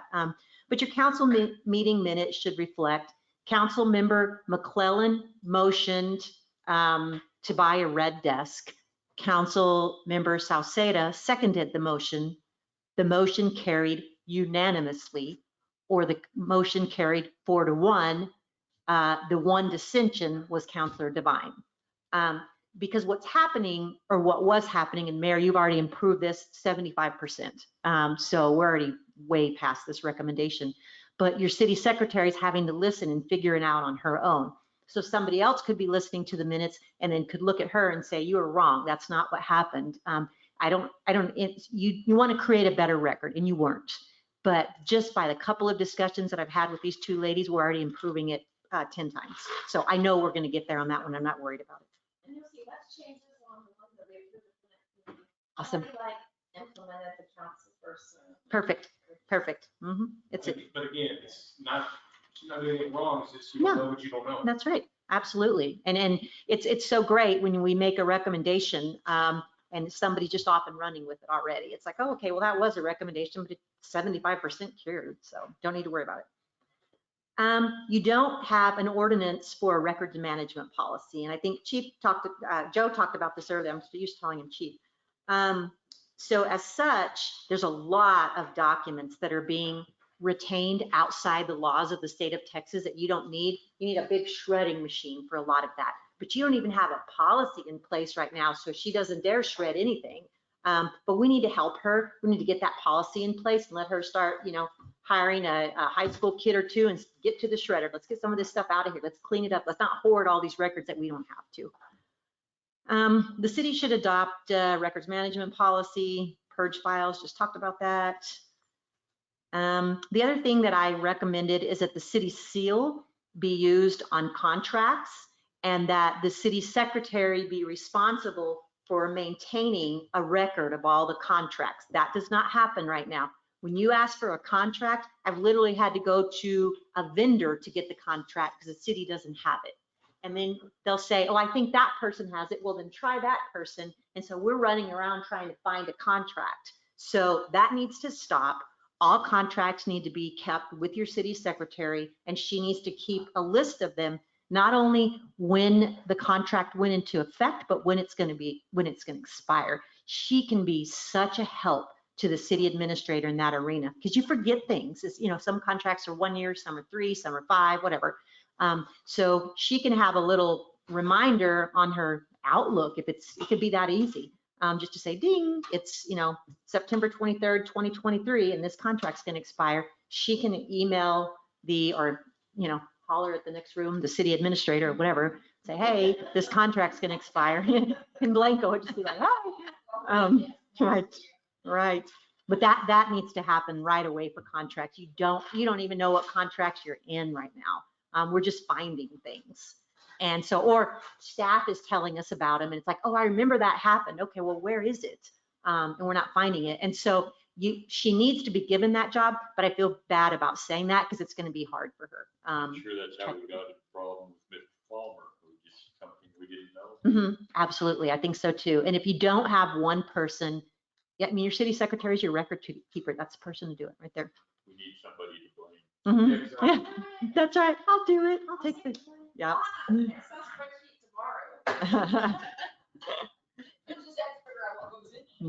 Well, and what goes in it will depend on your policy that's created, but absolutely, you could start trying to get them together. There's an electronic index of ordinances and resolutions, and your city secretary keeps them in Word. There's no place in the city to include on the website where a citizen can look up an ordinance to know what can legally be done or not. So your citizens have no way of knowing what the laws of the city of Blanco are.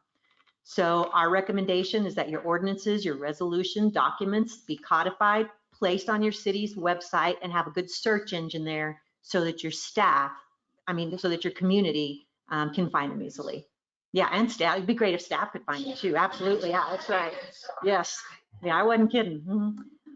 There's no schedule of fees adopted that anyone could find pertaining, and the Texas Public Information Act actually requires that. So what you need is a fee schedule that covers this and any other charges that are currently utilized throughout the city and that are under your fee schedule.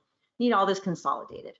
By law, the city can charge for any Texas Alcohol and Beverage Commission permit received and processed, and you're not capturing that right now. You're not capturing that revenue.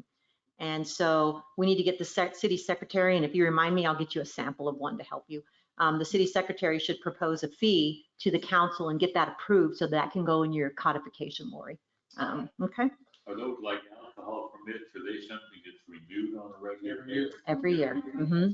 The law allows you, we did this as well. Law allows you to actually charge a percentage of what they made for the year. So it can actually be, if you got somebody that's making a lot of money off beer and wine sales, you can actually, that fee for y'all can be substantial. Now, could that apply to a place like Real Ale? Yeah. Absolutely. Oh my gosh. Anybody that's selling, Not just vendors, retailers. whoever has a TABC license, everybody. We have a line item right now for that. I don't remember what goes in it, but I know in our budget line item, there is some income from this. Maybe it was from a long It time does say ago. for, Income from the county from like mixed. That's Yeah. different. Okay, That's so that's different. different, okay. Yeah, that's different. Gotcha. This is just what we can see, lost revenue that nobody's ever tapped into here. But yes, you do get that from the county. You're right. Where was I? Actually, if we could go past that, 'cause I can't remember if it's in here. If it's in here, I apologize, but we also had the same thing with your health inspections. Legally, you should be having health inspections, anybody that has a food permit every year. Some of them actually, depending on what they're doing, could actually be twice a year. Nobody's doing that in your city. And everybody thought, well, the county's doing it. When I called the county's like, the city's doing it. I said, so nobody's doing it is what you're telling me. And so now that's a fee that's charged there that you could be recouping the cost of doing that. But the worst part is that simply it's not, your health things are not being looked at in these restaurants and bars. And so not saying you have any nasty ones, but I'll tell you, I've been in some. Yes, not the bars. But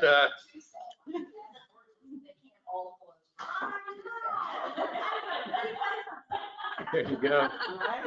Especially after Lavender Fest, right? Yeah. So, but you really, I've had some of the best restaurants, you see it on TV all the time, You look behind the kitchen door and their inspections, they fail. So it's pretty scary to see that. And if they don't think that you're going to come around sometime during the year and inspect them, are they really keeping it as clean as they would otherwise? So.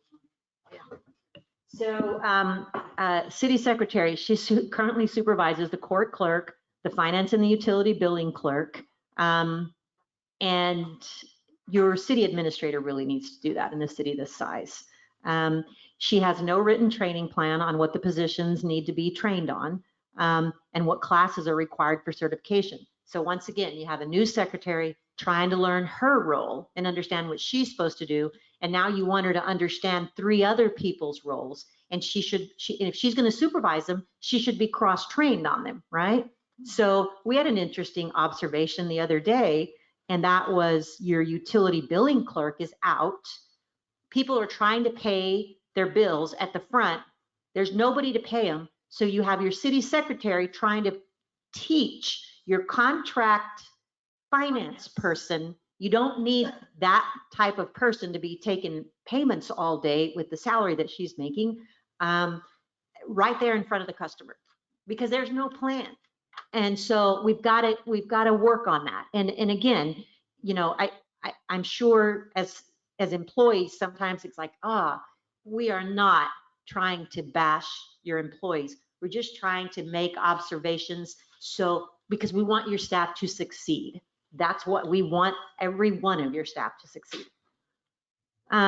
So here it is. Yeah, the utility billing clerk was out for 3 days while desk audits were conducted. And then I didn't realize I had written it. I actually wrote it down in there. Yeah.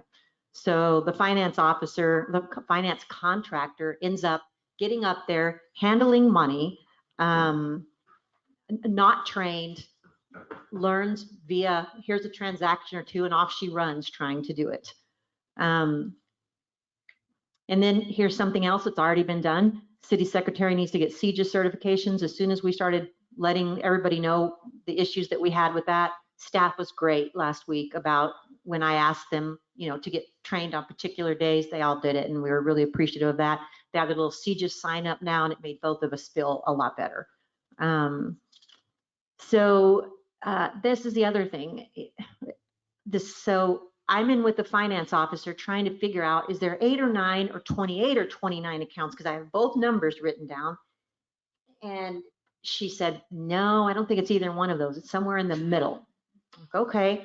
So I said, could you please log on to the bank accounts? I want to see every statement for every account.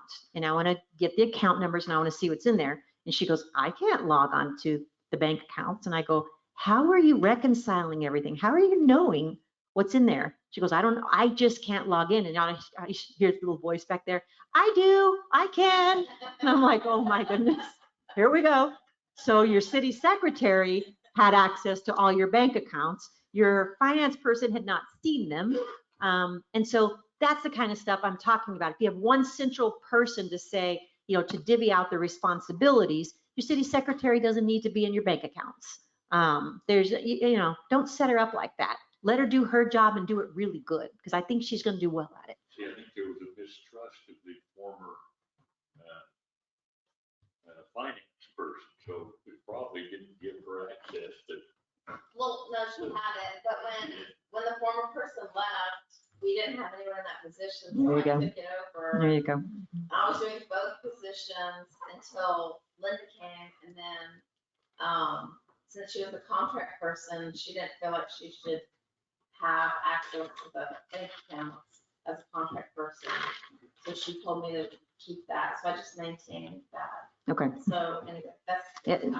But she's literally trying to figure out your finances and has been here for 2 months and hasn't seen your bank statements, doesn't know your balances. She had bank statements, it's but like, not access wow. to Texas Regional. Right, ending May 31st, she had no clue what was in the accounts. It's like, how are you reconciling?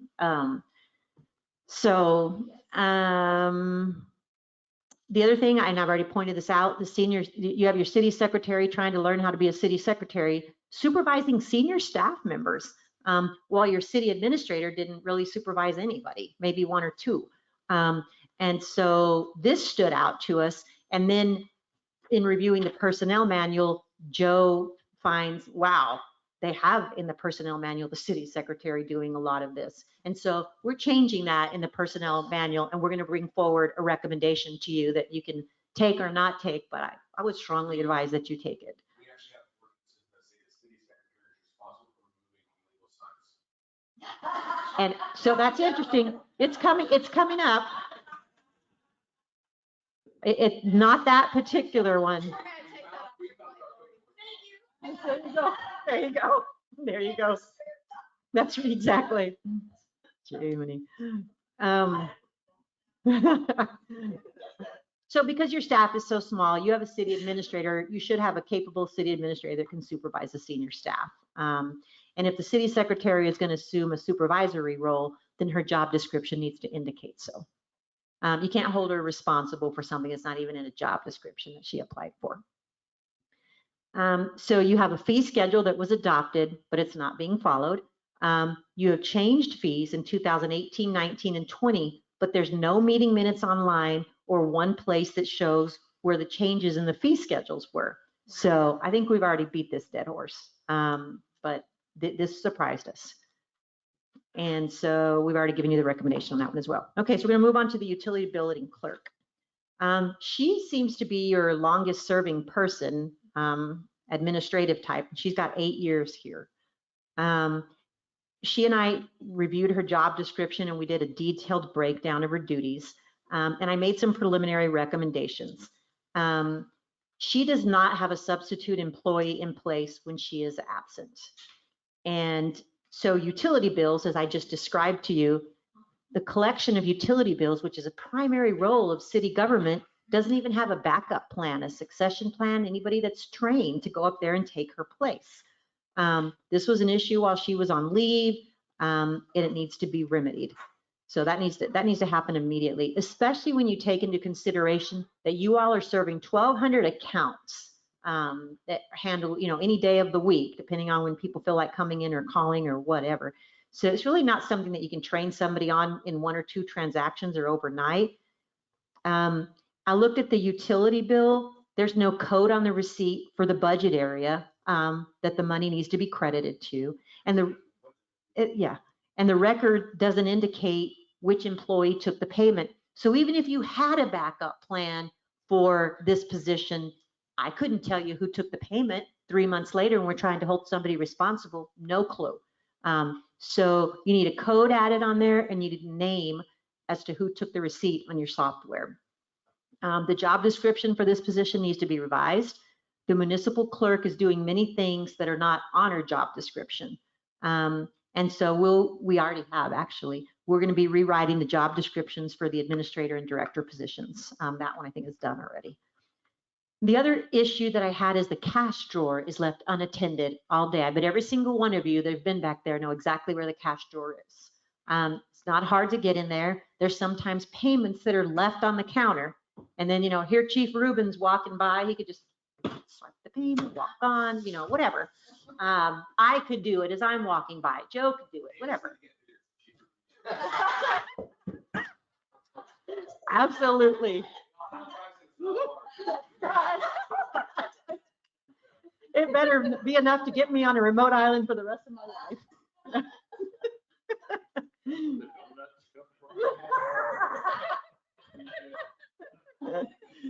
Oh my gosh. So that needs to be fixed. We'll do the job descriptions.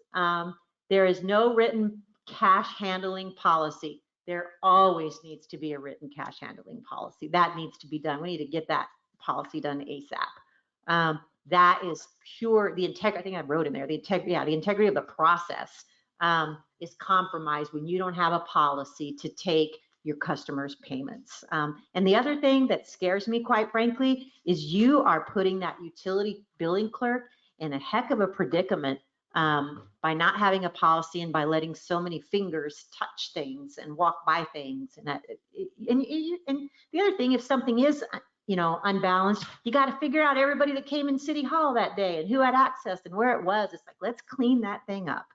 I did not like that one at all. The cash drawer has to begin every working day with $200 of change in it. There's literally no process for verifying this whatsoever. So you know, she could be missing, she could have borrowed $60 to pay for her daughter's cheer costume. I don't know. It was actually a case I had, so that's why I thought of it. But pay for her daughter's cheer costume and say, I'm going to pay it back in a month and never quite get to it. And every day she could be saying there's $200 in there. Nobody knows the difference. You need 2 people to verify cash amounts at all times. Credit card payments. So you have PSN as your vendor for the city. RVS is your software the software system that the city uses to download the payment information. Both of those systems are outdated. A recommendation is going to be made on a different system, one that at least talks to each other. So we have not done that yet, but we will work on that. Cross-training or successions plan don't exist for her job. And she also serves as a backup city secretary. So if your city secretary is absent, this is a position that would post the agendas when Lori is unable. And I don't know if she's trained on that or not. If she is trained on that, there's nothing in writing to hold her accountable to. So we need to get that. And it also is, that's right. And it needs to be added to her job description because it's not in there either. And that pretty much completes the review of the city secretaries. Feel good about that, Lori? I have a quick question about that. So should the city secretary be doing all the agendas for all the commissions as well? Yeah, as your city city council? secretary should be doing all the agendas. Okay. Yes, ma'am. Good question. Right now, I do historic and city council, and Olga does planning and zoning. Yeah, and I think I have to look at my notes. I'm surprised I don't have that in here, but I'm pretty sure I told her that needs to come out of her job description. She doesn't need to be doing planning and zoning. Okay. You should be working on that at this point. Planning and zoning is going to be with your community development person. So IT wise, you had complaints across the board regarding your information technology. I'm glad that you have a mayor that is, you know, more up to date on technology than we are. But your computers are outdated. We need to put a replacement plan in place. Your server is outdated. We need a replacement plan for that. You still operate on .com instead of .gov. Many employees, and I changed that in this to some. Actually, Joe took a different copy because I couldn't align it right. Some employees still are using personal email accounts. We have non-trained employees that are working on the system instead of certified IT professionals. And with certified IT professionals, many times you'll get a warranty on work that was done. Personal computers are being used for city business. I emailed Lori last week and asked her to get that stopped and to buy a new computer for right there, which she did. So that's now a city computer. And then I need to figure out, there's a couple of other, I think, that are still have personal computers that we need to get out of here. Can I ask the question, and this may be some process, I don't know if it's a standard, but when somebody sends an email to us at the city, they very often copy the mayor and all the council members.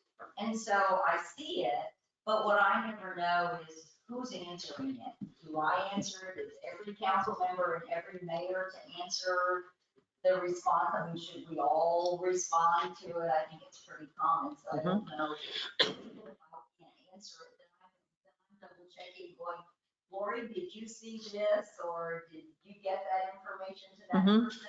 Right. So, Now, usually there's a note on there that says do not respond. right, I don't respond, but I'm trying to find out, usually to Lori, if somebody's emailing, asking for something, and I see that they emailed everybody in the city, but it's not information I have, and I don't know whether the city secretary has seen it. What do you do with that? That's a great question, Councilor Barron. And the first thing you can do is you can develop a policy. And you can say, if somebody emails the council, the mayor will respond. That's it. Now, there's a couple of other things that you can do though. For instance, if Lori, there's been a couple of times where I'll say, could you please email the city council? The safest way for a city secretary to do that is to email the mayor and blind copy all the council, and then let you know on the bottom, BCC'd all city council, because then you can't accidentally respond. It's dummy proof. It won't let you respond when you're blind council, when you're BCC'd. So that's a good answer for your city secretary. As far as a citizen goes, you can't train your citizens to do that. And there's probably going to be times when the citizens email all of you. So what you probably want to do is just develop a policy that says that Mayor Lumpy will respond to citizens. And then she can always come in your city council meetings and read the responses to your citizens. And that way you're like, oh, check, that one got done. Or if you want to call her, it's a small enough city. Hey, did that one get done? Okay, it's just been on my mind and I know that person, I don't want to have to wait till August, whatever. But then Council Member McClellan brought up another really good point, and that is you should always have that language at the bottom of your emails, which says that it covers you in case somebody accidentally replies to all. And it says, you know, City Council, do not reply to all. This could potentially be a violation of the Texas Open Records Act, Open Meetings Act, you know. So those are all the ways that you address that. Your finance section, I am not prepared to give you an adequate review of finance right now. I'm just going to show you I'm just going to tell you what I saw, what I've seen so far. Your files are not complete. Therefore, there's no way I can review vendor files and say, we could save money here, here, here, and here. I can't do that just yet. Accounts can't be reconciled. The audit report is not complete to date. Like I said, I've been told it's going to happen your council meeting in July, so the second Tuesday in July. We can't get accurate financial statements.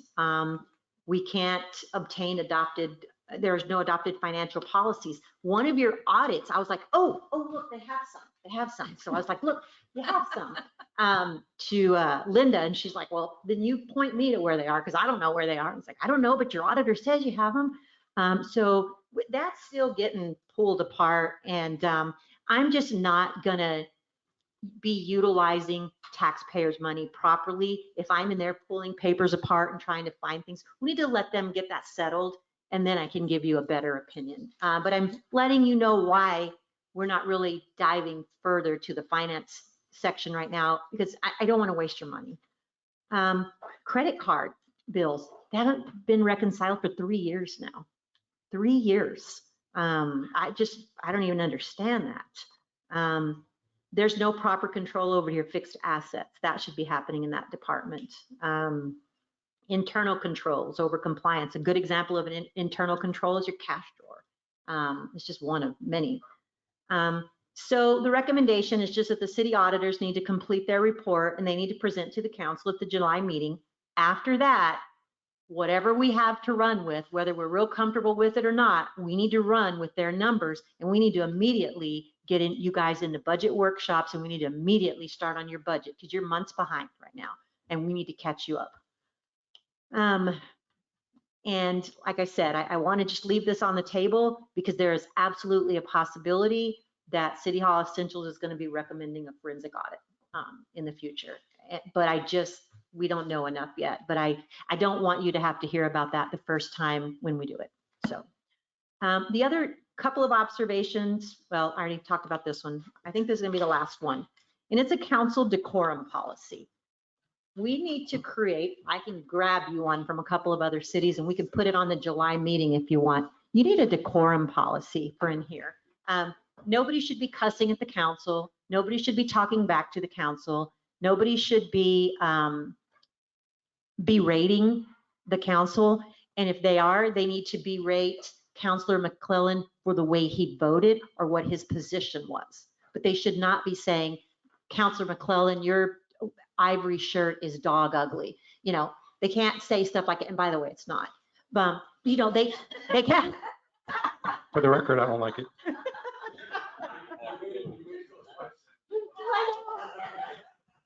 Yeah. Anyway, so we just need, I've watched the way council has been treated, and I'm going to put it right back on the mayor. The mayor needs to stop it. When that kind of behavior is happening, you don't want your meetings to get out of control, and you don't want to set the stage or it's bad practice. When somebody addresses this council, they need to formally address them. They need to stand at the speaker, and they need to show the dais and the positions the respect that they deserve. we need to have proper decorum in this room. And we both noticed the lack of it. And once your mayor, well, I have no doubt she'll get it and she will begin to enforce it. But if Counselor Devine is to see something and go, this violates our decorum policy, you can always say, Mayor, could you please address the decorum policy? Or can you please address whatever the behavior is? I believe it violates the decorum policy. And everything needs to stop. And you need to decide whether or not it violates the decorum policy. It's just really good practice to establish that respect of this dais and these positions right at the beginning, so that citizens know what's going to be tolerated and what's not. Staff knows what's going to be tolerated and what's not, and you all know what to expect. So we definitely want to recommend a policy for that. At the same time, Mayor and Council, First Amendment rights are something that you also need to consider. And I didn't catch the beginning of that conversation, but also want to, there's things that you have to sometimes take at the dais, but you don't have to be abused. And so you've got to figure out, and you need that training now, all of y'all really, as to what is what, because any one of y'all could be running the show for a council meeting and somebody comes in and starts abusing y'all, and what you can throw somebody out on their ears for, but there's some things you can't. Some things, if they're just addressing the council, and even some curse words, to be honest with you, you could put in a quorum policy, but there's basically things that you need to do before you throw them out. And so there's your police department, whoever's here, needs to know what that fine line is, and you need to know when to say, hey, he's out. And so you will get tested, and there's a group that goes around and does that on a regular basis just to see how far they can push, and they'll put it online making you look stupid. So we teach around the state right. about this group because we were subjects of this group. They came to the city where we both were, and now we teach for TCMA about this group. But you did miss the first part, and the first part still stands. As government officials, you have to take, the criticism of your actions and the way you vote or whatever, but you don't get to get criticized. They don't get to say, Counselor Devine, you have the ugliest hair and you are a bad word, whatever. You don't get to do that. You don't get to demean the person individually, but you absolutely can talk about their actions all day long. But the cursing should not be tolerated at the council. The yelling should not be tolerated. I remember during the Kinder Morgan the pipeline thing, and there were different groups involved and whatnot. And group came in, they had cameras right here on the front, and they were zooming in on us. It was kind of intimidation. That's what they do. Kind of stuff, and I don't know where that line is. And you can draw a line. They are allowed to have cameras in here, but you can section off a little piece back there and make them stay back there if they have cameras. I mean, there's all sorts of things that you can do. We just need to get that decorum ordinance, I think, in here. I think that especially with your brand new mayor, get her used to it. Get her used to this is the way that we're going to operate in here. And we are going to give the place and the city and the organization the respect that it deserves to the degree that we can, as Chief says, because there are also First Amendment rights. I know there are reasons for having the rules about, you've got 3 minutes to speak in open forum, and we're criticized because of that, because we don't respond to that. But I know it is just one way of having some control over what is said, but some of the public don't like not being able to have that interaction. And Mayor and Council, that's one of the things kind of in our opening statement that she probably ought to read. Hey, you'll be allowed 3 minutes. We can't respond. Anything you say, we can take notes on, and we can get back to you at a later date, blah, blah, blah. And you captured at the very beginning, so you're setting everybody up with an understanding on how things are going to go. At the same time, like the last meeting, we allowed several of the people to wait and do it on a specific council agenda item. Well, that's not your policy, or that's not the way you handled everything else. And so now you can be told you're discriminating because you don't allow me to do it on every one of them. And let me tell you, I wouldn't recommend letting people do it on every one of them. because then, one person can monopolize 10 items, one person, 30 minutes, Can an auto sign up to address a certain agenda item rather than an open? It's up to you. Mayor, Councilmember McClellan, that is your decision in the policy. But I completely agree with Joe, the fact that you don't want to open that, you don't want to go there and open it after every single agenda item, because that's exactly what happened is you have city managers call them various names. There's a small group of people that monopolize your meetings then and completely take over. And so you need to have control the dais. Stick with that. But they can certainly, during public comments as they're signing up, they can say, Mayor, Council, I want to talk to you about agenda item number 3A, and this is my opinion of it. I mean, they certainly can do that. But you don't have to, they don't need to speak at 3A unless you guys decide you want it different. At your decorum policy, we're not the policymakers. We're just advising you. You're the You policymaker. can do it for one agenda item. Oh, yeah. You gotta do it for all of them. Oh, So yeah. you're better off sticking with doing them all up front, let the vendor say. That's right. And then, but it is good that you're actually having them sign in and all those things. too. Agree. Because, once it gets out of hand and things occur, then you definitely need to know who you're dealing with. And most of the people, you call them up by first name. So a lot of these people, obviously don't know. But you're not gonna always have that, especially like the pipeline thing. I wouldn't hear that guy. But I guarantee you 90% of those people coming in, you didn't know.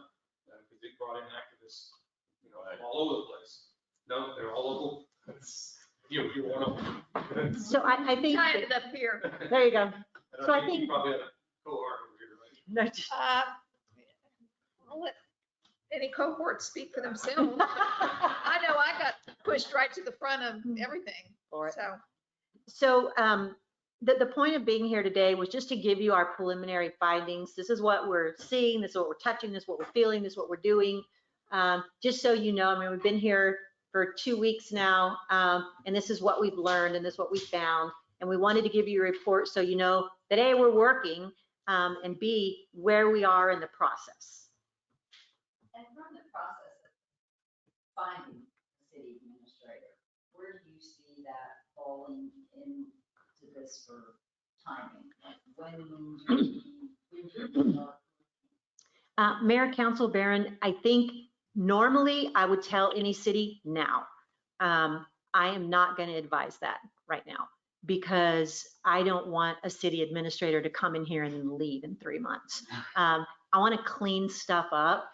So it's just like I was talking about with your city secretary or any other position. Let's set them up to succeed. Let's do that so that you have a city administrator that comes in that stays. And I mean, at the end of the day, I could think of nothing better. If we set up policies and we got things lined and you all and the staff followed them and everybody lived happily ever after. I mean, that's what we want right there. That's exactly what we want. And I know in city government, everybody can't be happy all the time, but seriously, with policies, staff can do so much better and you can set them up to succeed. And that's what you want to do. You want to invest in your staff. You want them to succeed. And so I can't imagine bringing somebody in right now and saying, here, this is messy. And I don't know. It's easy, honestly, for us to fix because it's not easy for us to fix. It's easy for us to listen to and make recommendations because we're not in the middle and in the thick of it. And so, we're on the outside looking in, but we're trying to give you fresh eyes and a new perspective and a professional perspective as to what we think that you should do. And I couldn't agree with Joe more at the beginning, and I'm going to paraphrase what he said, but he talked about the fact that, you can spend the money and we can spend the time on getting this done for you. And as a lot of you know, there are many conversations that I've had with you all. You'll never see any build for any of that kind of stuff. I'm not doing that. I just want to get it right for you. But if you don't take our recommendations or at least take part of them and start running with them and implementing them, we have wasted time and taxpayer dollars. And that's the last thing we want to do. We want to do right by the taxpayer. I know every one of you does. So, I really hope that along the way, we're able to get these policies intact. We're able to to give a roadmap to your new city administrator so that they can succeed and be here for more than 6 months or a year or whatever. I mean, the average tenure, what is it in ICMA, did I tell you, is it 2 years and 9 months? Or, yeah, 2 years, 9 months. If you guys could just get an average, that would be awesome. But I'd like for you to go way beyond that. I'd like you to get a city administrator that's invested, that wants to stay here, that you're not having to go through this all the time. So, but we need to fix it for them. Any other questions? Thank you so much. Have we given you, or at least begin to give you, what you expected us to give you? Yeah. Okay, I just wanted to make sure that Joe and I and this council and this body are on the same page and that we're heading in the direction that you want us to have. Okay. And a lot of this, just my final thought on it was, you got two very tenured people here. By the way, he is older. Yes, I am. Yes, I am. Yes, I am. Thank you. Thank you, Councilman. And for the 6 months of that, for the 6 months of the year, she lets me know it. But we just know the questions to ask having been there. And I think that's the key here, and I think your next person needs to be able to ask those same questions because he's not going to be, or he or she's not going to be the expert in finance maybe, or the expert in the police department or whatever, but they know enough having been around to be able to say, they were assistant city manager, possibly over 2 or 3 of the different areas. And so they know enough on community development and like me, the community development, the police department, the fire department, and economic development, that I'm able to ask those questions. And the rest of them, I know just enough, having read, to go ask somebody, hey, what's the deal with this? So a lot of these things, we caught your employees completely off guard. They'd never heard of these types of things. Are you doing this? Well, it says in the law this, but we know that because either we've messed it up one time in the past and got caught on CJIS violations. And so we just know from our experience, and that's what you need. And you see that in all your different divisions here. You got people here 6 months, 8 months, 14 months. And in that time period, they were hired with no experience and not able to know what they don't know. And again, their professional, organizations be a part of that, and getting out of, like your chief is with Texas Police Chiefs Association. He gets to go to meetings. He gets to hear people complain about, this is what's going on in my city. This is what's going on in my city. Well, how'd you fix it? And now everybody comes up with a resolution on fixing it. Like these people we talked about coming and harassing your staff.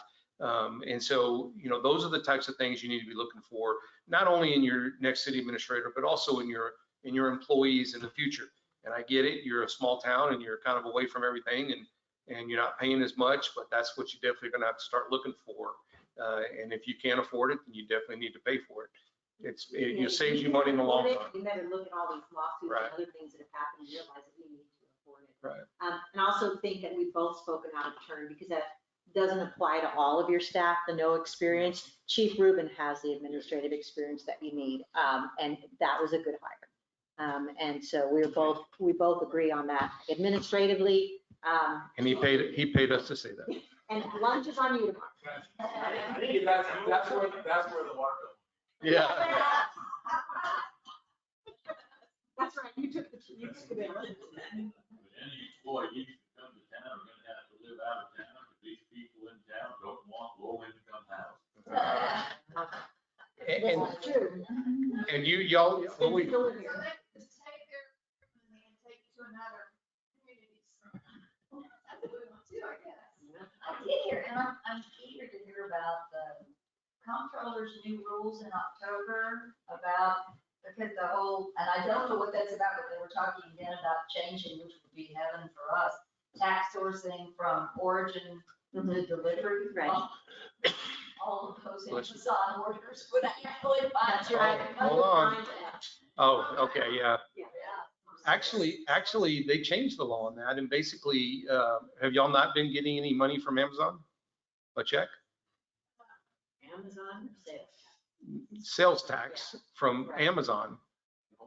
And so basically, they changed the law, and actually Amazon and all those big companies now have a geofence built around each city, and they're able to tell where that's coming from. So you should be getting a check every month or 6 months. So what that is that it's included in your sales tax. Yeah, so it's not in a separate check, it's included in your sales. We did get a So check on that check with the comptroller, whether you're receiving your Amazon stuff. Because we actually had to check ours and we were receiving. It was pretty considerable. And you should have noticed by an increase in your Right. sales tax, but Only about a year, I'm not gonna give this that much credit. about a year and a half ago. Last year. It was a settlement with all the companies that they start collecting the taxes. So I remember talking to the council about sales tax was up last There was year. an increase, but we didn't know if it was COVID or. No, it was Amazon. Oh, wow. No, ours went up as well, and we had to find out why, and we found out it was Amazon. People were ordering online. So it does. I just had one last question. So for the July meeting, will you have more information for us? Like the policy, not the policies, but like the job descriptions and the manual? Yes, Mayor, Council, I mentioned earlier that we're going to have the personnel manual for you in the July meeting. That will include the job descriptions, so Okay. that'll be ready for you. And then some of these policies we mentioned, like the last one we just talked about, we'll go ahead and get that one ready for, there's several of these policies we can get out pretty quick, and we'll stick them on the July agenda. Because we don't only want to we want to give you a map and direction and say, go that way, but we also want to say, we can knock all these things off for you right now and get them into your meeting and get them done, cross them off this list. Does that include the organizational chart? We haven't started on that yet, but hopefully that organizational chart will be included with the personnel manual. I've written it out already, drafted it, but really that's going to be a discussion with y'all on how you want that to be, who reports to. Right now, we talked to Chief Rubin, he's like, hey, I report to the mayor. I don't report to the city administrator at all. And that's what his paperwork says. So he's not telling us he don't want to, report to the city administrator or anything like that. But that's who he reports to and what he signed. And not everybody's the same, right? So we'll make those recommendations and a lot of this stuff, being a strong mayor, form of government, ultimately is going to end up in your lap. But a lot of this work should be taken off your plate. Most of this work should be taken off your plate. So unless they want to start paying you. That's right. Yeah, exactly. Other than that, give the mayor a different salary and give her some training. So that's definitely what I'll do.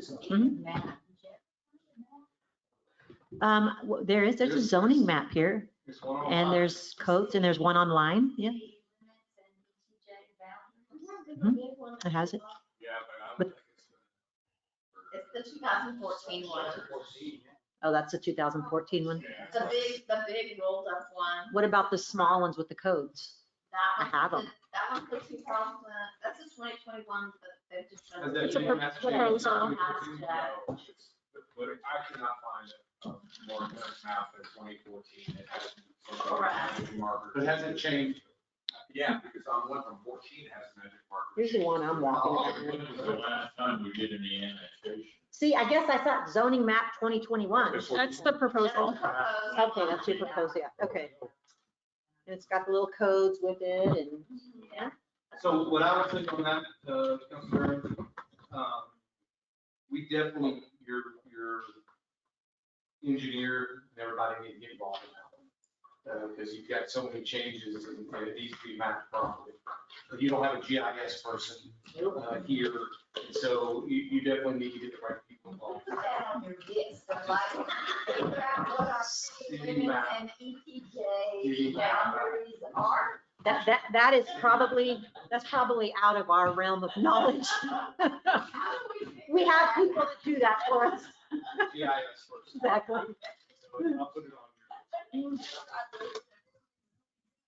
My daughter taught that GIS, and she has her master's in GIS, and when she starts working on stuff like that, I'm like, yeah. So people like that do stuff for people like us, because we don't know how to do it. Are there any more questions for Ms. Kinsler? Do I hear a motion to adjourn? Councilmember Barron has moved to adjourn. Is there a second? Please don't oppose it. Councilmember McKellen has seconded. At 6:43, we are adjourned.